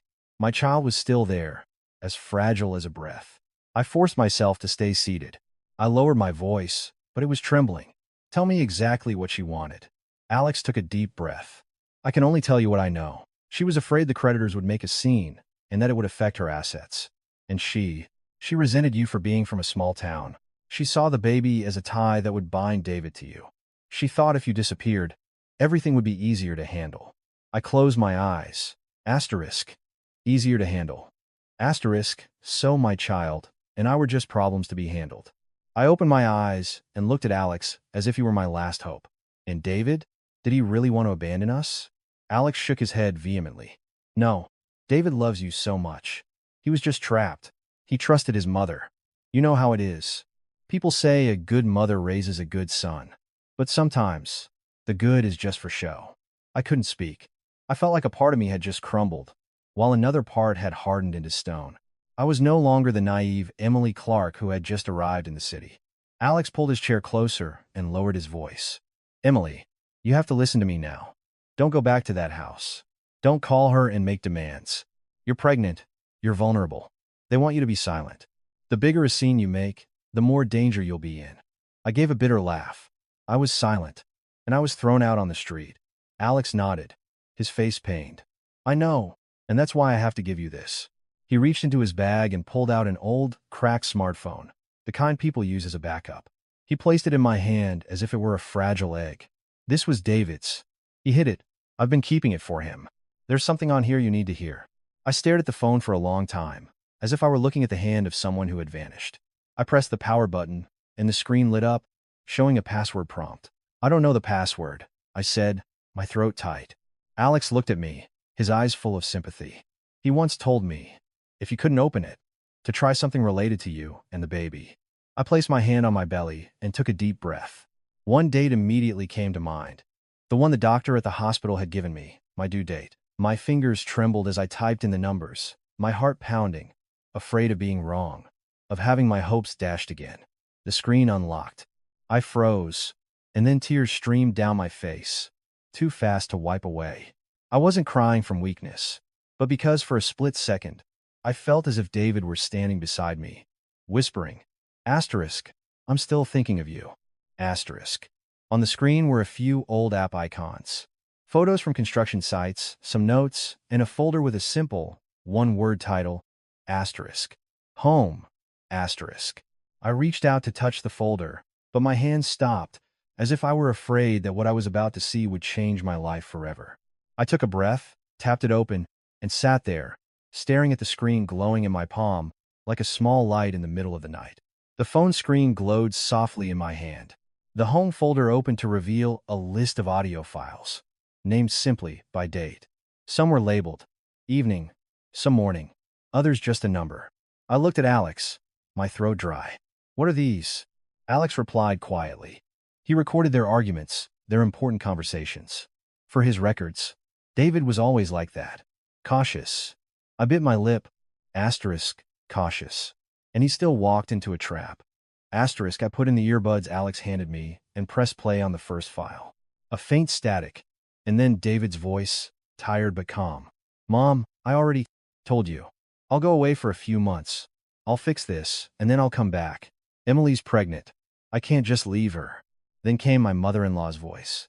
In the recording, it was different from how she usually spoke to me. It was lower, sharper, stripped of the moral superiority she always wore like a cloak. Don't be a fool. If you're going to go, you have to go clean. You leave your wife here. The creditors will show up, and they'll drag this whole family through the mud. David's voice was strained. I already told them not to make a scene. She doesn't know anything, David said. She's innocent. Susan scoffed. Innocent is easy to handle. If you love her, take her with you. Don't let her latch onto this house. The phrase easy to handle made my skin crawl. I remembered her holding me in front of everyone at the funeral, saying, it's just you and me now. But in the recording, she treated me like an object to be dealt with. Alex sat across from me, unable to meet my eyes. I played another file. This time, Uncle Rick's booming voice cut in. Sue's right. You need to keep the paperwork for this house clean. If the daughter-in-law gets her hands on anything, it'll be a mess. Wait until she has the baby, starts crying and holding it up in your face. You'll go soft, and everything will be ruined. Susan's voice was cold. When have I ever gone soft? I'm only soft in front of outsiders. In this house, I make the decisions. I pulled out the earbuds for a second, just to breathe. The air in the coffee shop felt thick and heavy. I put my hand on my belly. The baby felt like it was tensing up. Alex quickly said, "Emily, drink some water. Don't let your blood pressure drop." "I don't want any," I said, looking straight at him. "You knew about this. Why didn't you tell me sooner?" Alex's voice was choked. "David made me promise. He said if you knew earlier, you'd confront his mother, and it would be dangerous. He was afraid you'd get agitated, afraid for the baby." I let out a dry laugh. He was afraid I'd get agitated, but he wasn't afraid his own mother would throw me out on the street. Alex looked down, ashamed. "I'm not defending anyone. I was stuck too. Susan is not someone you cross easily. And, on top of that, there was the debt, the people following you." The mention of being followed sent another chill down my spine. So, it wasn't my imagination. I played another file, my hands struggling to stay steady. This one started not with David's voice, but with the sound of a door closing, footsteps, and then my mother-in-law's voice, giving an order. "You listen to me. You cut off all contact. You disappear. I'll tell your wife you're dead. She'll cry for a few days, and then she'll get over it. She's pregnant. She has her own problems to worry about." David's voice was sharp. "What are you talking about? I forbid you to say that." Susan shot back. "You forbid me? You're the one in debt up to your eyes. Who are you to forbid anyone? I'm telling you, that poor girl can't help you. If she has that baby, it'll be a chain around your neck. You'll never be able to start over." When I heard that, my ears started ringing. Asterisk. Start over. Asterisk. So, in her mind, David already had a new script for his life, and my child and I were just obstacles. I took off the earbuds, placed them on the table, and looked at Dr. Crane. He maintained his calm demeanor, like a man watching a chess game whose outcome he already knew. "Doctor, how did you know to bring me here to meet Alex?" Dr. Crane replied slowly, "Someone asked me to. I just did what was necessary to keep you from walking into a dangerous situation." His answer was not untrue, but it wasn't the whole truth either. Before I could ask more, Alex put his hand on the table, speaking quickly, as if afraid I'd get lost in suspicion and lose my nerve. "Emily, the important thing is that you know the truth now. Don't go back to that house. Don't call and yell at her. Don't make a scene. They're waiting for you to do that, to give them an excuse." I looked at him. "An excuse for what?" Alex took a deep breath. "An excuse to say you're mentally unstable. An excuse to say you're making things up. An excuse to push you even further away. We have to be smart. We need evidence." I looked down at the phone. In the home folder, there were other things. Photos of documents, saved screenshots of text messages. I opened one. It was a chat between Uncle Rick and my mother-in-law. I didn't need to read the whole thing. One sentence was enough to make my blood run cold. Asterisk. The notary is a friend. Just say the daughter-in-law left voluntarily, and we're covered. Asterisk. I gasped as if someone had squeezed my chest. Asterisk. Voluntarily. Asterisk. So, they had already prepared the legal language to make me the one who had abandoned the family. The one who had disappeared. If something happened to me, they could just say, "She left. We don't know where she went." A saying my mother used to repeat flashed through my mind. "Be kind to others, and kindness will come back to you." I used to believe that, but now I understood the part life teaches you. Kindness isn't enough. You also have to know how to protect yourself. I looked up, my voice hoarse, but firm. "Alex, I have nothing left to lose but my child. Tell me exactly what I need to do." Alex seemed to have been waiting for those words. He replied immediately. 1. You need a safe place to stay. 2. You need to change your phone number temporarily so they can't find you. 3. Keep this phone safe, and we'll back up the data. 4. You have to pretend to be weak, to make Susan think you're scared and that you'll disappear just like she wants. I frowned. Pretend to be weak? Alex nodded. Call Susan. Tell her you're going somewhere else to rest for the remainder of your pregnancy and that you won't bother her. Don't mention the recordings. The more docile you seem, the more overconfident she'll become. The irony was bitter. In this world, even being meek was a strategy. And where will I stay? I asked. I know a landlady, Maria Rodriguez, Alex said. She's a tough talker, but she has a good heart. Her place is discreet. You can stay there for a while until we figure out the next step. I looked out the window. The traffic was still flowing. People were still going to work, to eat, to shop. And in just a few days, I had gone from being the daughter-in-law of a respectable family to a woman dragging her suitcase down the street. If it weren't for my child, I probably would have collapsed. But because of my child, I wouldn't allow myself to. I took the old phone and tucked it deep into my purse. I turned to Dr. Crane. Doctor, thank you for letting me hear my baby's heartbeat and for bringing me here. But from now on, I'll handle this myself. I don't want to be indebted to anyone else. Dr. Crane looked at me, his expression unreadable. You're right. A debt can cost you your whole life. But rest assured, I don't need you to repay me. The words were meant to be kind, but they only reminded me to be more careful. In life, the things that are free are often the most expensive. I stood up. Alex quickly grabbed my suitcase. Walk slowly, Emily. Don't overexert yourself. I nodded and stepped out of the cafe. The wind carried the smell of exhaust and sun-baked asphalt. I suddenly didn't feel as lost as I had when I was standing in front of my in-laws' gate. Not because I had help, but because I could finally see my enemy clearly. That evening, I followed Alex to Maria Rodriguez's apartment building. Maria looked me up and down, saw my pregnant belly and my exhausted face. She clicked her tongue. My God, child, to be pregnant and in this state. Come on, you can stay here. We have to look out for each other in this world. I'm not rich, but I'm not going to leave a pregnant woman on the street. Hearing her simple, down-to-earth words made my eyes sting. I bowed my head and thanked her, my heart finally slowing down, as if I had found a temporary shelter. That night, I lay on the simple but clean bed in my new room. I took out my phone and stared at my mother-in-law's contact. My finger hovered over the screen for a long time. In my heart, I could no longer call her mom. But I had to, for the sake of the plan. I took a deep breath and texted a single, meek line that tasted like acid in my own mouth. Asterisk, I'm okay. I'm going somewhere else to rest for the baby. I won't bother the family anymore.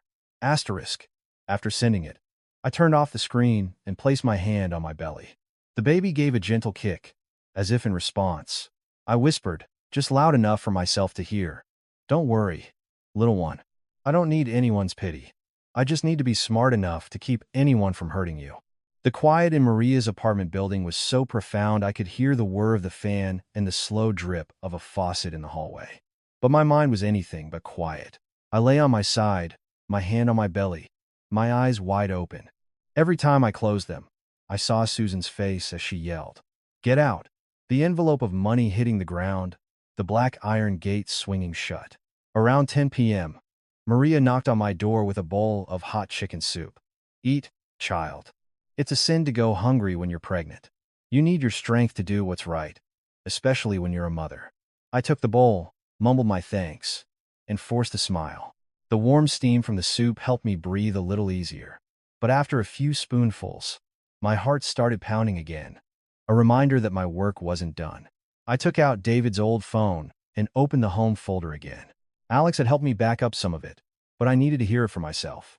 Some things you have to hear with your own ears to understand the edge of the cliff you're standing on. I played the last file, the one named with just a number. The first sound was the soft click of a lighter, followed by a man's voice, raspy and cold. Don't worry. On that mountain pass, all it takes is one truck to accidentally swerve into the wrong lane. The police will rule it an accident. I froze, the spoon halfway to my mouth.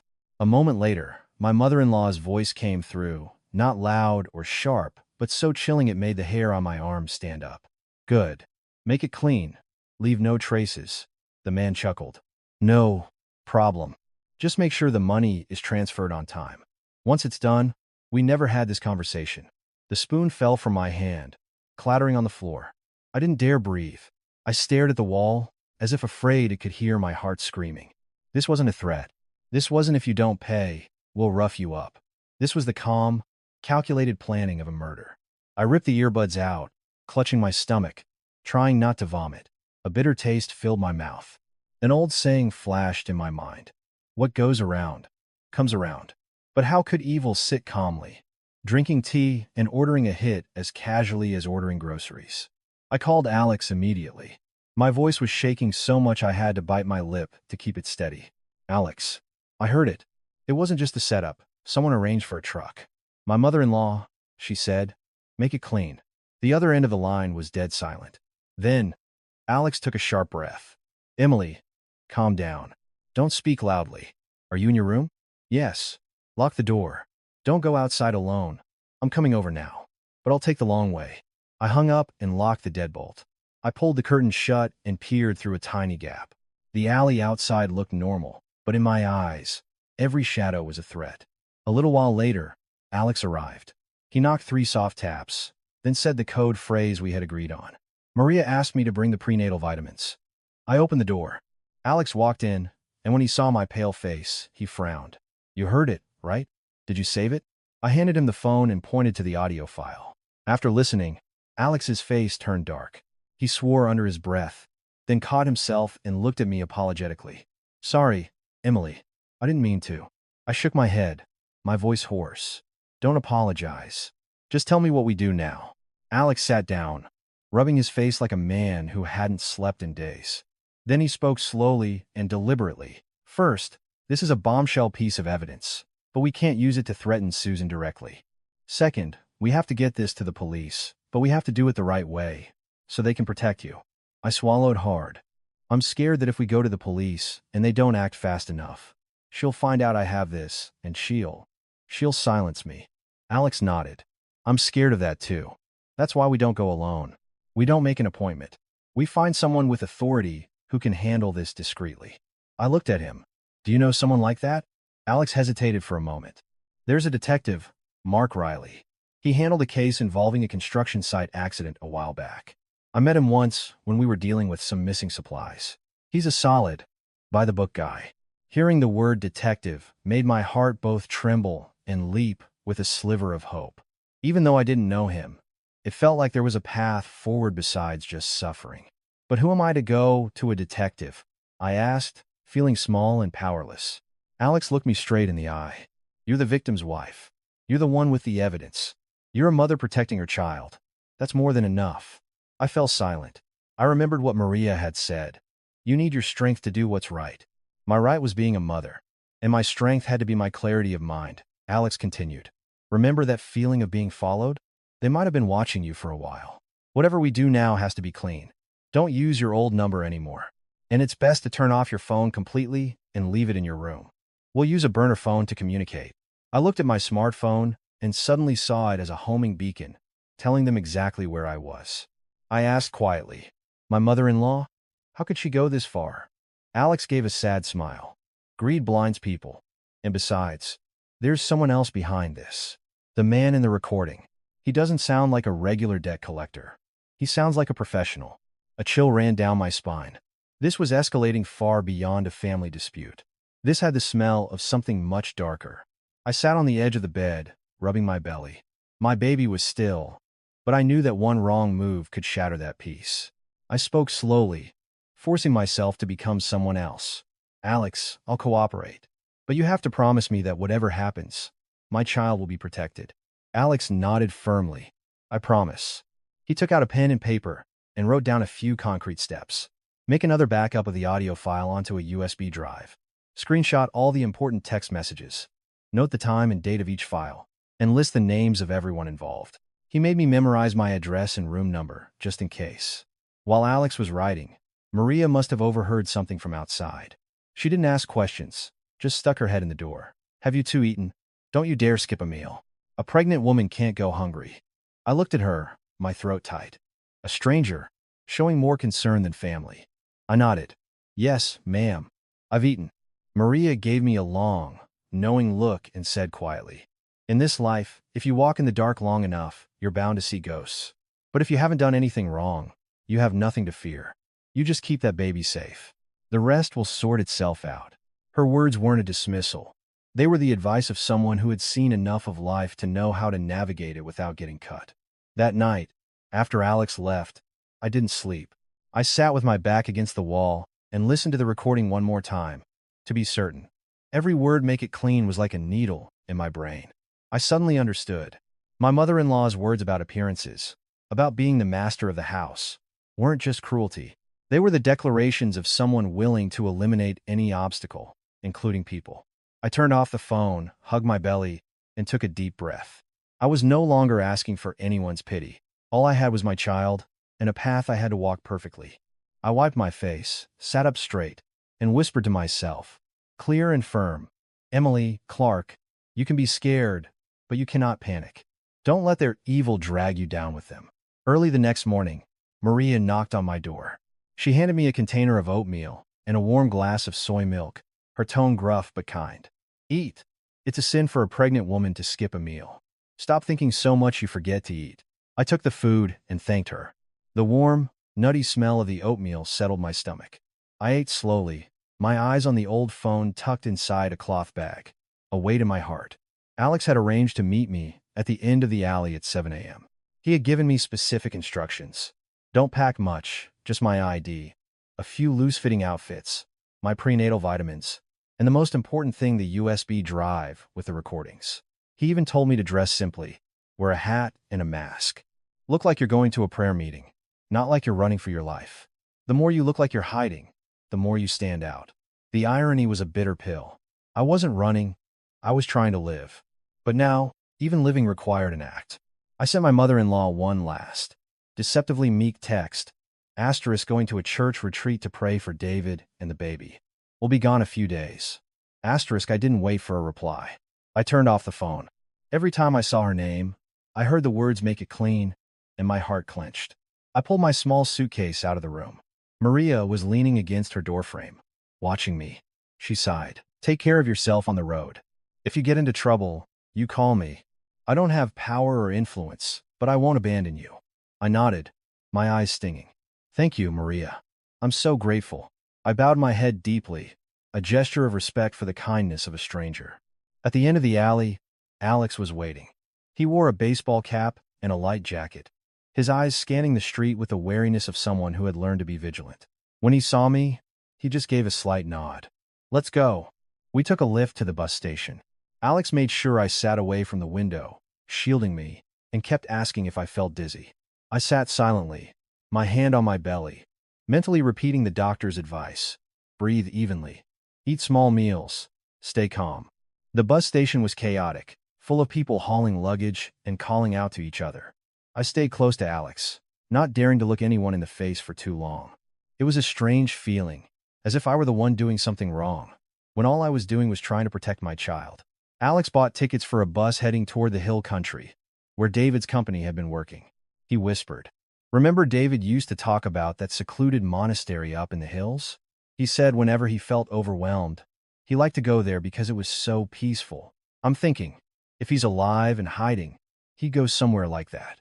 I nodded. I remembered him mentioning a place deep in the hills, with a winding road leading up to it, a place few people knew about. Back then, I had only half listened. Now, his old words were a lifeline. The bus pulled out around 9 a.m. I sat by the window, watching the city recede, the skyscrapers giving way to low-slung buildings, then fields, then long stretches of open road. Alex handed me a carton of milk and some crackers. Just sip it slowly. Don't let yourself get an empty stomach. I did, as he said. A long bus ride was hard on a pregnant woman. I ate and drank sparingly, afraid of getting sick. Every time the bus hit a bump, I would clutch my belly and close my eyes, my mind flashing between two images. David pressing his ear to my stomach when I first told him I was pregnant, and my mother-in-law's voice saying, "Make it clean." The two images fought for space in my head, one of love, one of hate. The bus stopped at a roadside rest stop. Alex helped me out, and we walked around for a bit to stretch our legs. I went to the restroom and looked at myself in the mirror. My face was pale. My eyes had dark circles, my lips were colorless.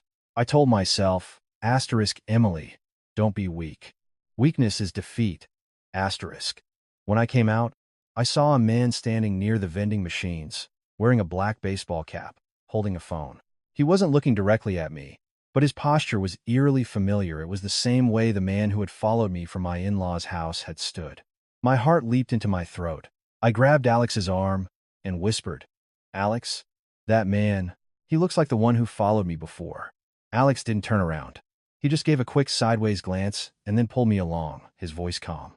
"Don't stare. Just act normal. Let's get back on the bus."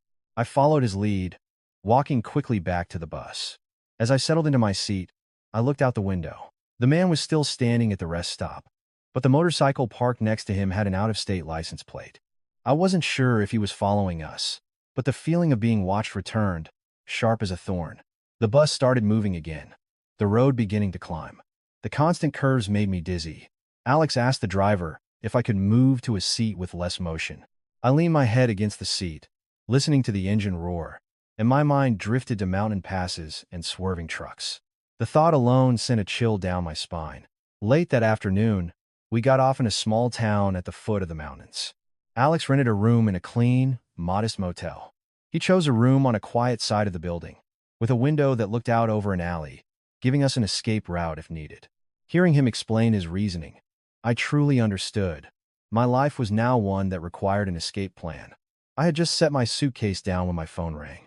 An unknown number, but the contact name was saved, Dr. Crane. My hand froze. I hadn't saved his number, but he had called me once from the clinic. I hesitated, then answered, not knowing if ignoring it would be more dangerous. Hello? Is this Emily? Doctor. Crane's voice was as warm and reassuring as ever. Yes, doctor. I was just calling to check on you. How have you been? Is the pregnancy going well? You shouldn't be traveling around. This is a sensitive time. I swallowed hard and glanced at Alex, who motioned for me to keep it short. I'm fine. I'm resting. Dr. Crane continued, his tone so gentle it would have sounded like genuine concern to anyone else. Remember what I told you. Don't trust strangers. If you need anything, you call me. I'm a doctor. I won't harm you. The phrase "I won't harm you" suddenly sounded sinister. Truly good people don't need to announce their goodness. I kept my voice steady. Thank you, doctor. He gave me a few more pieces of advice about diet and rest, then hung up. I stared at the black screen, a lump in my throat. Alex asked immediately, "What did he say?" I told him. Alex frowned. "From now on, don't answer that number. We don't know whose side he's on." I nodded, but his deep, calm voice haunted me. It didn't sound like a random stranger. It sounded like someone who was very, very close to this story, closer than he should be. That night, we ate at a small diner. I managed to eat some fish and a vegetable soup, which helped with the nausea. At the next table, a group of men were talking about a construction project, the price of materials, the times that trucks were allowed on the mountain passes. I heard them and gripped my fork tightly. Their normal, everyday words had become, to me, words overshadowed by death. Back at the motel, Alex checked all the locks before handing me a bottle of water and my prenatal vitamin. Get some sleep. Tomorrow, we'll ask the locals how to get to the monastery. I lay down and pulled up the covers, but my eyes wouldn't close. I listened to the sound of cars on the road, a distant dog barking, the wind whistling through a crack in the window. In that quiet, I remembered an old saying, "A day on the road teaches you a lesson." I hadn't been on the road long, but I had learned so much. I had learned how to survive, how to protect my child, and how to not trust the wrong people. I placed my hand on my belly and whispered, "Go to sleep, little one. We have a long day tomorrow." Outside my window, under the dim yellow streetlights, a figure walked by, paused for a moment, and then moved on. It was probably just a passerby, but ever since I had been thrown out of my husband's house, I no longer believed that anything was just a coincidence. At dawn, the town was still shrouded in a thin layer of mist. When I sat up, Alex was already standing by the window, watching the street like a sentinel. Hearing me stir, he turned and handed me a bottle of warm water. "Drink a little. The road to the monastery is bumpy. Don't go on an empty stomach." I nodded, taking small sips. In the motel mirror, my face was still pale, but my eyes had a new hardness, the kind that comes when you're no longer allowed to fall. We hired a local man with a jeep to take us to the foot of the mountain. Alex told him to take the back roads, avoiding the main route. The driver glanced at my pregnant belly and said with a world-weary sigh, "Going up to the monastery to pray for the baby? Take it slow on the mountain. Those cliffs are no joke." The words cliffs and joke made me pause. I placed my hand on my belly, took a deep breath, and told myself I was searching for life, not for fear. At the base of the mountain, the road narrowed. On one side was a sheer rock face, on the other, a deep ravine. The mountain wind blew, carrying the scent of damp leaves and cold earth. With every step, I could hear my own heartbeat. It wasn't from exertion, it was from anticipation. Alex walked close beside me, occasionally offering a hand to steady me on the slippery path. "Don't rush, Emily. Slow and steady." I mumbled, "Okay." At times, I felt like I was walking through a thick fog, clinging to his words to keep from falling. The monastery gate appeared after a bend in the path. It wasn't large, but it was ancient, with moss-covered walls and a curved tile roof. In front stood a sprawling Bodhi tree. The gentle sound of a wind chime was like a soft tap on my soul, bringing a moment of peace. As I stepped through the gate, I felt a weight lift from my shoulders, as if in this place, one was naturally compelled to be quiet. A few people were lighting incense in the courtyard. Alex led me straight to the guest house. A young monk opened the door, glanced at me, and bowed his head. "Peace be with you. Who are you looking for?" I pressed my hands together. "We've come to pray for my husband's peace and to ask about an acquaintance who may have stayed here." The monk led us to meet the abbot. He was a man in his 70s, with a thin face but bright, clear eyes. He sat perfectly still, his voice deep. "Speak your heart in this place. A monastery is where people leave their troubles." Hearing that, a lump formed in my throat. I tried to stay calm and explain briefly that my husband had spoken of this place. I had come to light incense and to ask if they had seen a man named David Miller. The abbot looked at me for a long time, then replied curtly, "There is no one here by that name." I was taken aback. Alex stepped forward respectfully. "Venerable sir, he has a scar on his hand, and he's tall, if that helps you remember." The abbot shook his head, his tone unchanged. "People come and go. We do not keep track. It would not be right to say more." The phrase "not right to say more" sent a shiver down my spine. A monk does not lie, but he can choose not to tell the truth. I glanced around the guest house and noticed the door on the west side was slightly ajar, a curtain fluttering in the breeze. My heart started to beat faster. I bowed my head. "Venerable sir, I am his wife. I'm pregnant. I don't mean to cause trouble. I just want to know if he's alive." The abbot's gaze softened as he looked at my belly. He sighed softly. "Keep your heart steady. Some doors should not be forced open before their time." His words were both painful and frustrating. I hadn't come for a Zen riddle. I had come to find my husband, to find the truth. But I forced myself to remain respectful. This was a sacred place. We asked for permission to light incense. The abbot nodded to the young monk, who brought us some. I knelt before the main altar, my hands pressed together, my mind a tangled mess. Amidst the scent of incense, I whispered, "David, if you're here, please give me a sign." As I stood up to leave, the young monk walked by, whispering to another monk. His voice was low, but I heard him clearly. "The guest in the West Wing said that if anyone asks, we are to say he is not here." I froze. Alex whipped his head around. The young monk, realizing his mistake, turned pale and stammered, I misspoke." I stepped toward him, my voice hoarse. "The guest. Is he tall, with a scar on his hand?" The monk looked from the abbot to me, his eyes wide with panic. The abbot lightly tapped a small wooden bell next to him. The sharp sound echoed like a warning.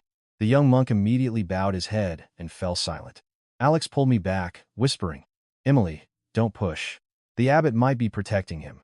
I nodded, but my eyes were fixed on the door to the West Wing. Hope was flaring inside me, hot as a burning coal. I remembered a line from a song my mother used to sing. "Where there's a will, there's a way." I had been pushed to the edge. Surely there was a way forward. I asked the abbot for permission to walk in the back garden to get some fresh air. He nodded, only cautioning, "Walk slowly, and do not go alone." Alex accompanied me. We walked along a stone path. The closer we got to the West Wing, the colder the air seemed. I could hear my own footsteps and my own heartbeat, as if they were racing each other. Just as we neared the wooden door of the West Wing, a familiar deep voice came from behind us, as soft as the wind, but it made me freeze in my tracks. "Emily, you've come a long way." I turned. Dr. Leonard Crane was standing at the end of the corridor, wearing a gray jacket and holding a string of prayer beads, looking like any other visitor. His smile was still kind, but his eyes were not. They were cold, calculating, and held no surprise at seeing me here. I took a step back instinctively. "Doctor, what are you doing here?" He chuckled softly. "I told you not to wander off. The mountains are high. The roads are empty. If something were to happen, who would save you?" Alex immediately stepped in front of me, his voice low and threatening. "You followed us." Dr. Crane tilted his head as if he'd heard something absurd. "Followed you?" "No. I just arrived at the right time." A cold dread washed over me. I looked at the prayer beads in his hand and suddenly saw them as a prop. He took another step, his voice still deep, but each word was sharp. "Alex, did you really think bringing her up here was smart? A monastery is a place to hide, but it's also a place to be found." Alex clenched his fists. I could hear his knuckles crack. I pulled on his sleeve and whispered, "Alex, don't." "Doctor." Crane laughed, a laugh that held no warmth. "Emily, be a good girl. I understand you want to keep the baby, but you're keeping it in the wrong place." I was trembling, but I forced my voice to be steady. "Who are you?" He didn't answer right away. He glanced toward the main hall, then at the abbot in the distance. The abbot was still standing there, his expression grim. Dr. Crane smirked. "I'm the person who helps make things clean, just like they wanted." At that moment, from both ends of the corridor, several men appeared. They were rough-looking, with shifty eyes, not at all like pilgrims. One blocked the way down. Another stood right behind us. I heard Alex take a sharp breath and whisper, "Emily, get against the wall. Don't let them grab you." I clutched my belly, my back pressed against the cold stone. An old saying popped into my head: "When in Rome, do as the Romans do." I thought I had come to a place of peace, but I had walked right into a trap set by a man in a benevolent disguise. Dr. Crane pulled a small object from his pocket. I didn't need a close look to know it was a syringe. The glint of the needle was unmistakable. He spoke slowly, as if teaching a lesson. "Emily, don't make this difficult. I don't like noise. Just a little nap, and everything will be quiet." I gasped. Alex lunged forward, yelling, "You wouldn't dare!" Immediately, two of the henchmen grabbed him.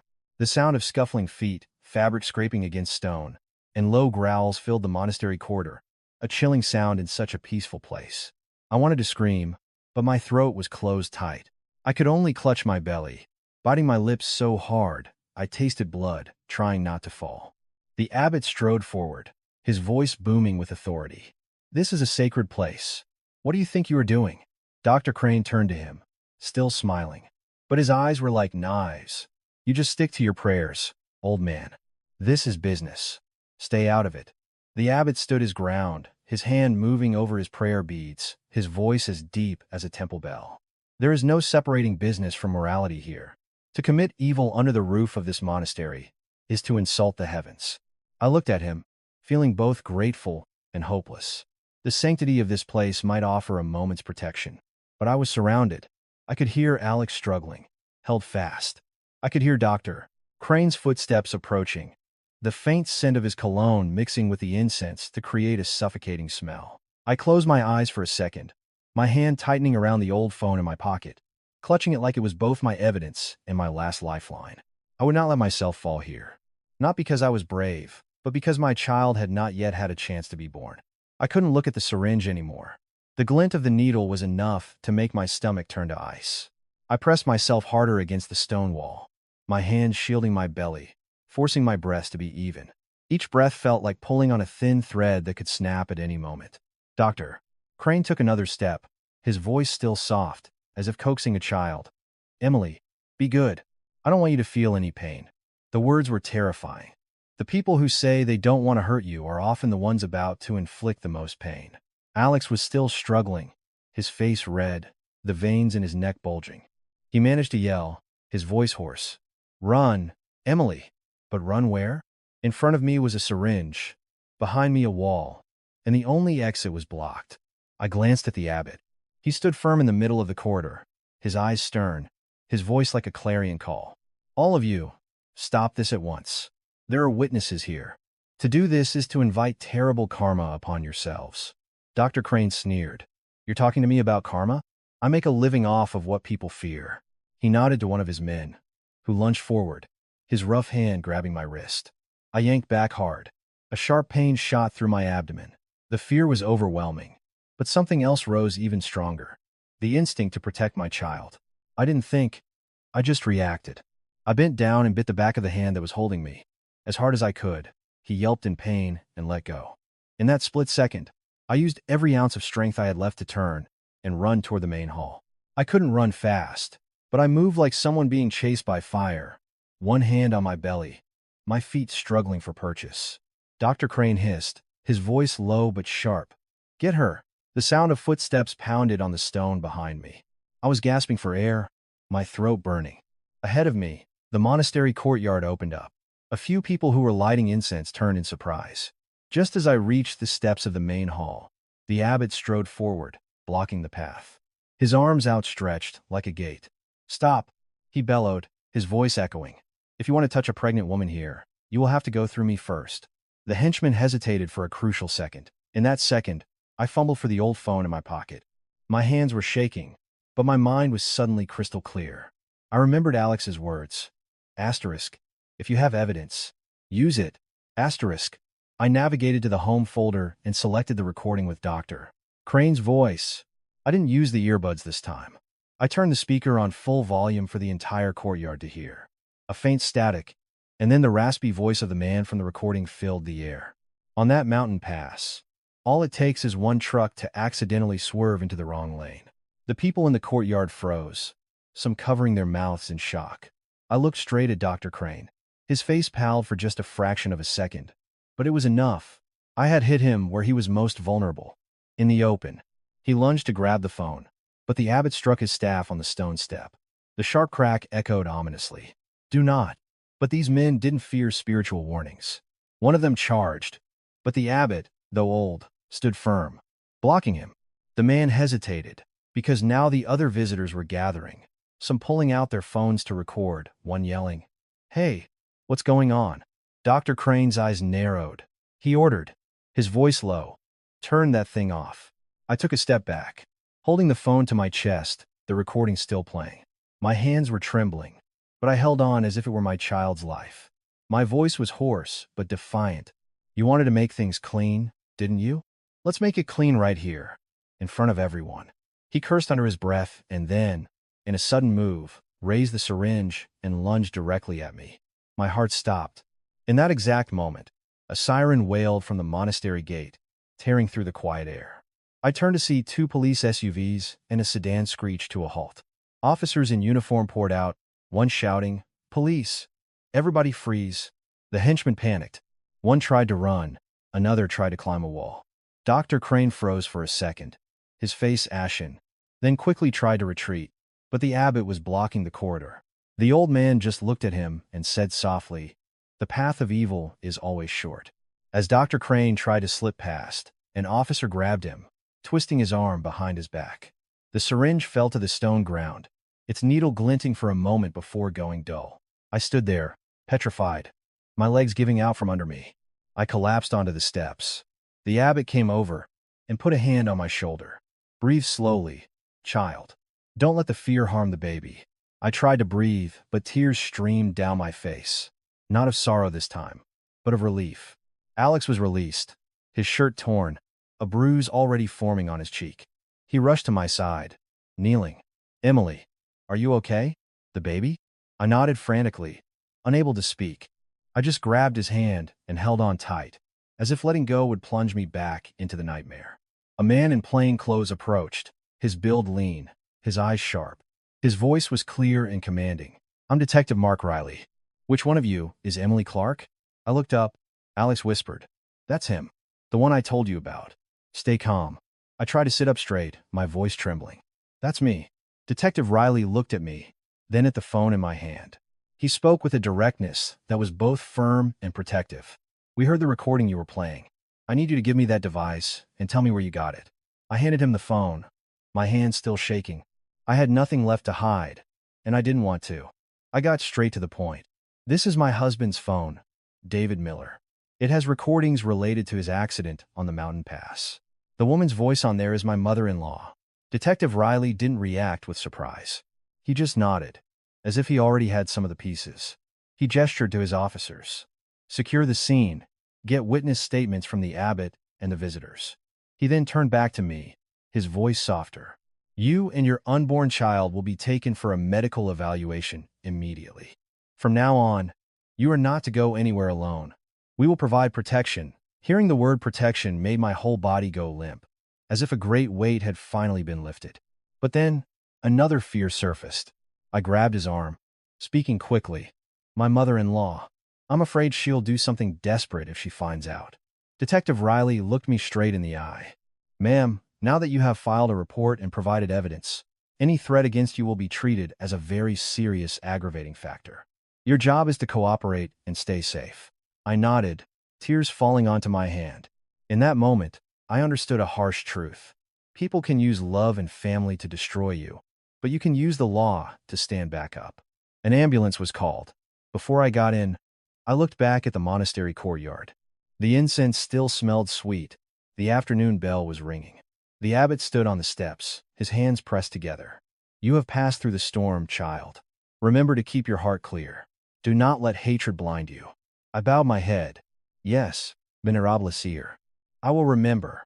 Alex rode with me in the ambulance. He sat in silence, just occasionally reminding me to sip water and breathe.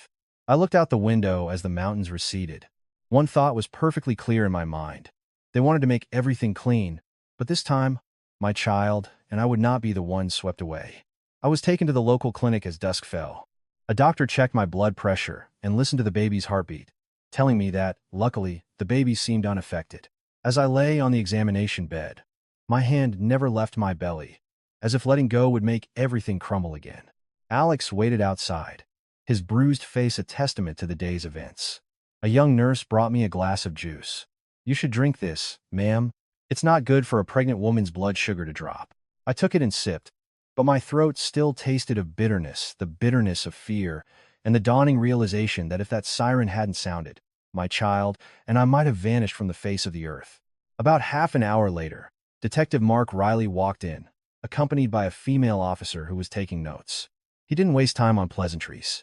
He got straight to the point, his voice professional. Mrs. Clark, are you well enough to give a statement? I nodded. Yes, I am. He pulled up a chair, maintaining a respectful distance. I need you to tell me everything, in chronological order.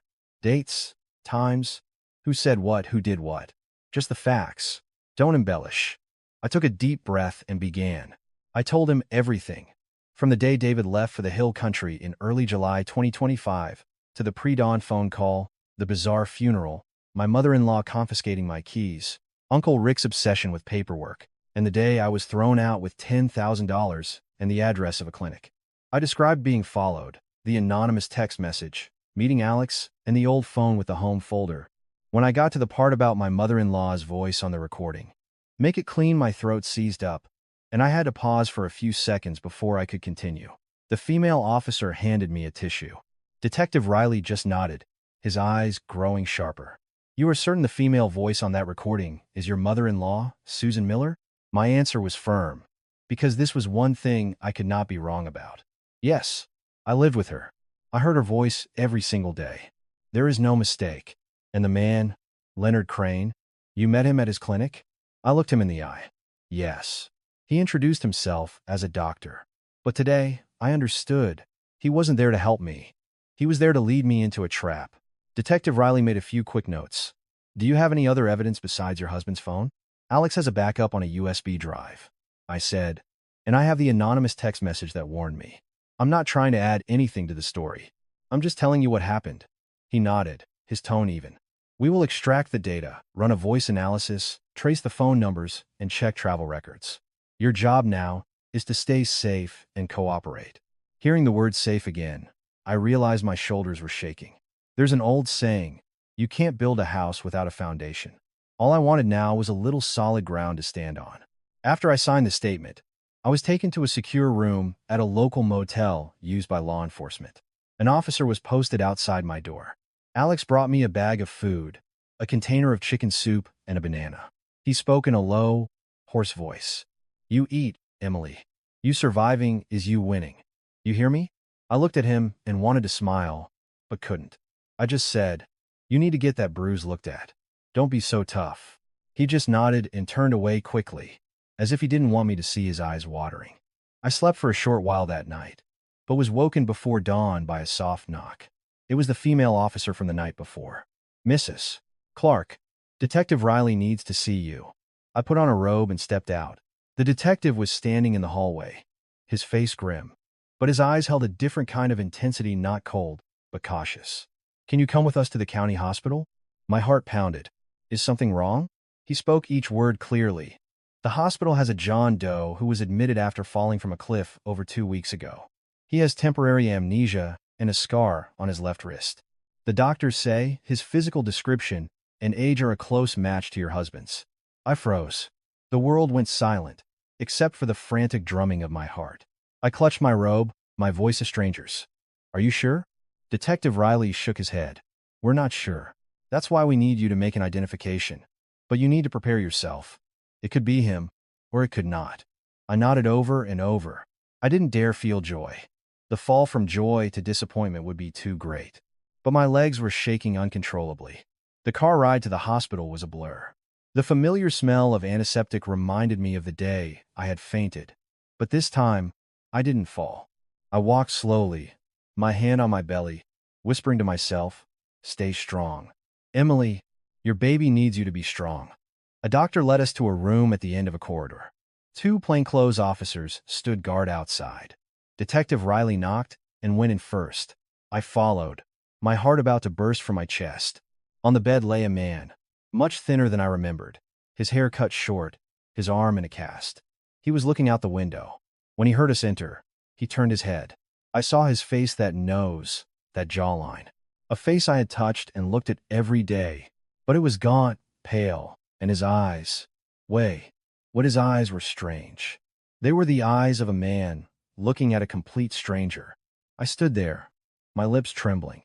"David?" The man looked at me and frowned, as if trying to search a blank memory. Then he asked in a hoarse voice, "Who are you?" It felt like a physical blow to my heart. Tears instantly welled in my eyes. I took a step closer, but he instinctively shrank back. His eyes filled with the wariness of someone who doesn't know where they are. Detective Riley stepped in, his voice calm. "It's all right, sir. This is family, here to visit." I choked back a sob, trying not to rush to him, afraid I would scare him more. I just held out my hand so he could see my wedding ring, my voice shaking but clear. "I'm Emily. I'm your wife. And I'm carrying our child." He looked down at my belly, then back up at my face. His expression flickered with something, a tiny hint of confusion. He raised his left hand and unconsciously touched the scar on his wrist, then shook his head. "I don't remember. I just remember the sound of screeching tires and a bright light." My throat was tight. I wanted to ask him who had done this to him, but I knew now was not the time. I just nodded, tears falling onto my hand. "It's okay. You're alive. That's all that matters. If you don't remember now, you'll remember later." He looked at me for a long time, and the suspicion in his eyes lessened slightly, replaced by confusion. He said quietly, as if afraid of hurting someone, "I'm sorry. I'm making you cry." I laughed through my tears.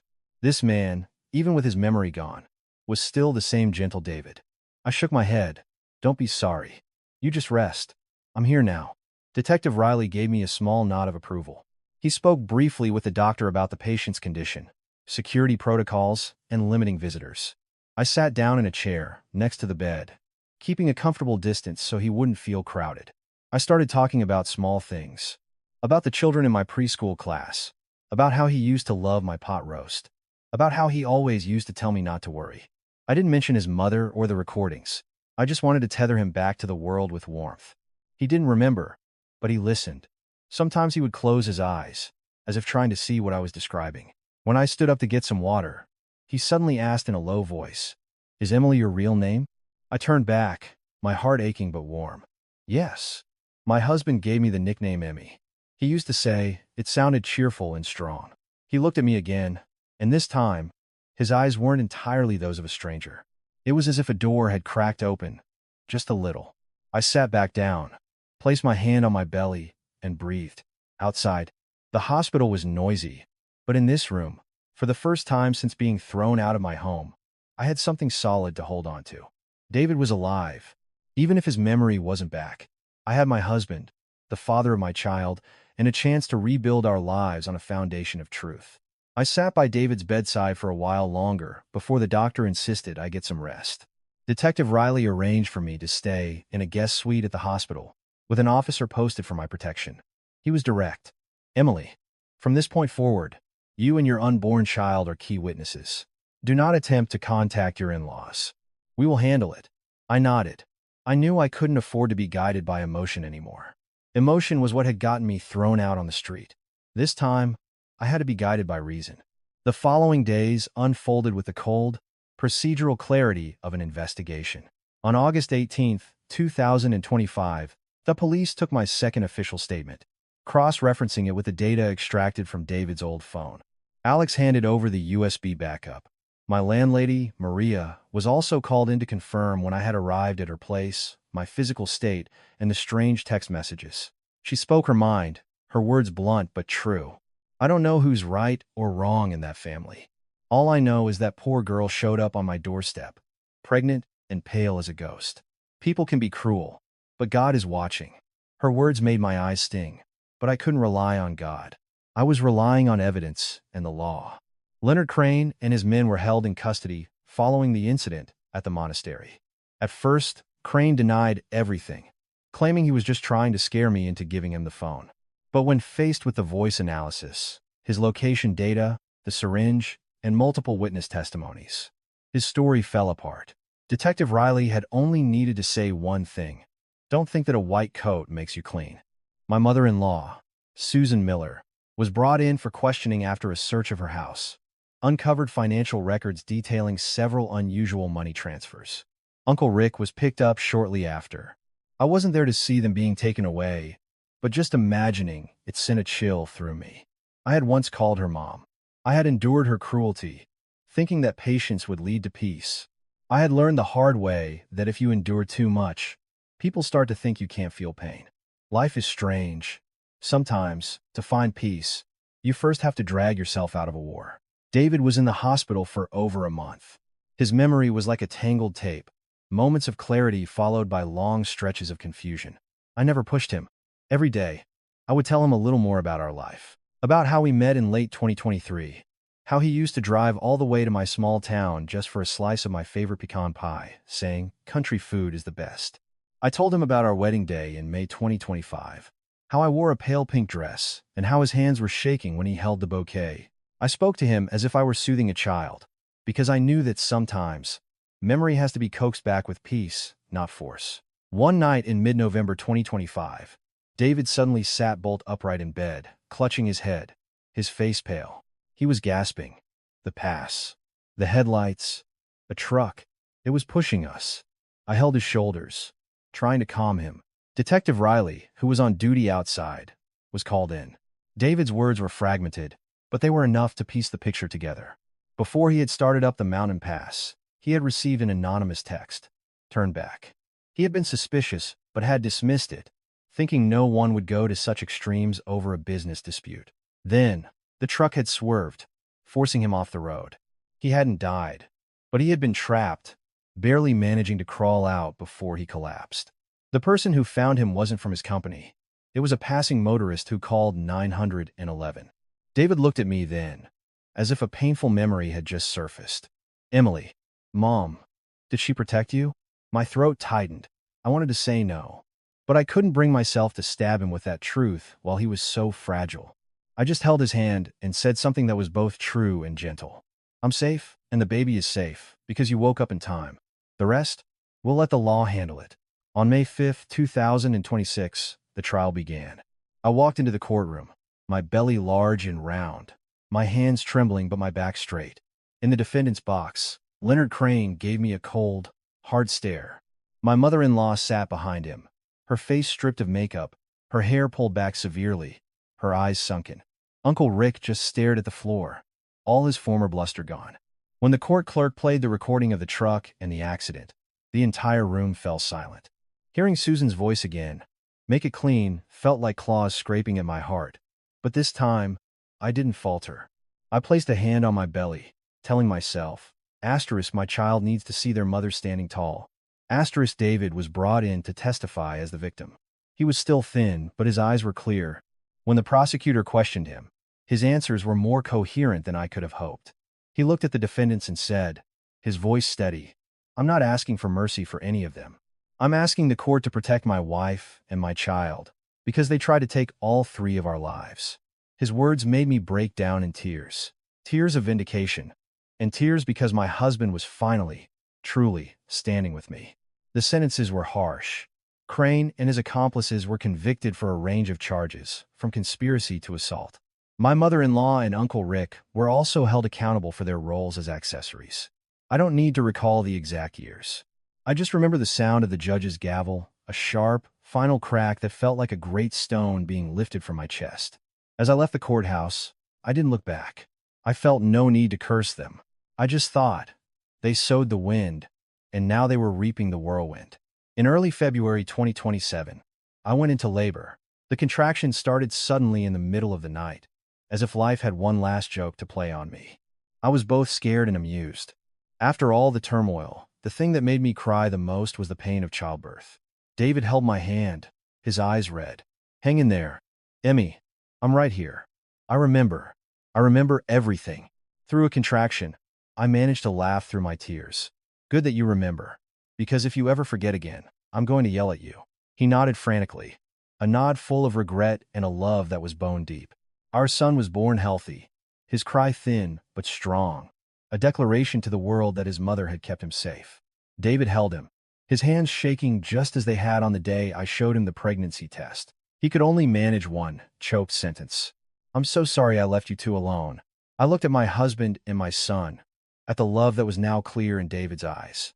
And I knew that the months of being homeless, of being hunted, were not a stain on my life. They were the price I had paid to learn how to stand on my own. We moved away after that. We no longer had the big house or the illusion of wealth that had driven people to greed. David took a quieter job at a smaller firm, doing what he loved, living a simpler life. I went back to my preschool, to the sound of children's laughter, the smell of milk and chalk, a life that was ordinary but more precious than gold. The lesson I carry with me is this: never place blind faith in anyone, not even those who call themselves family. And never let your patience become an excuse for others to trample you. When you must, be smart, hold on to the law, and most importantly, hold on to yourself. If you found this story thought-provoking, please leave a like to support the channel.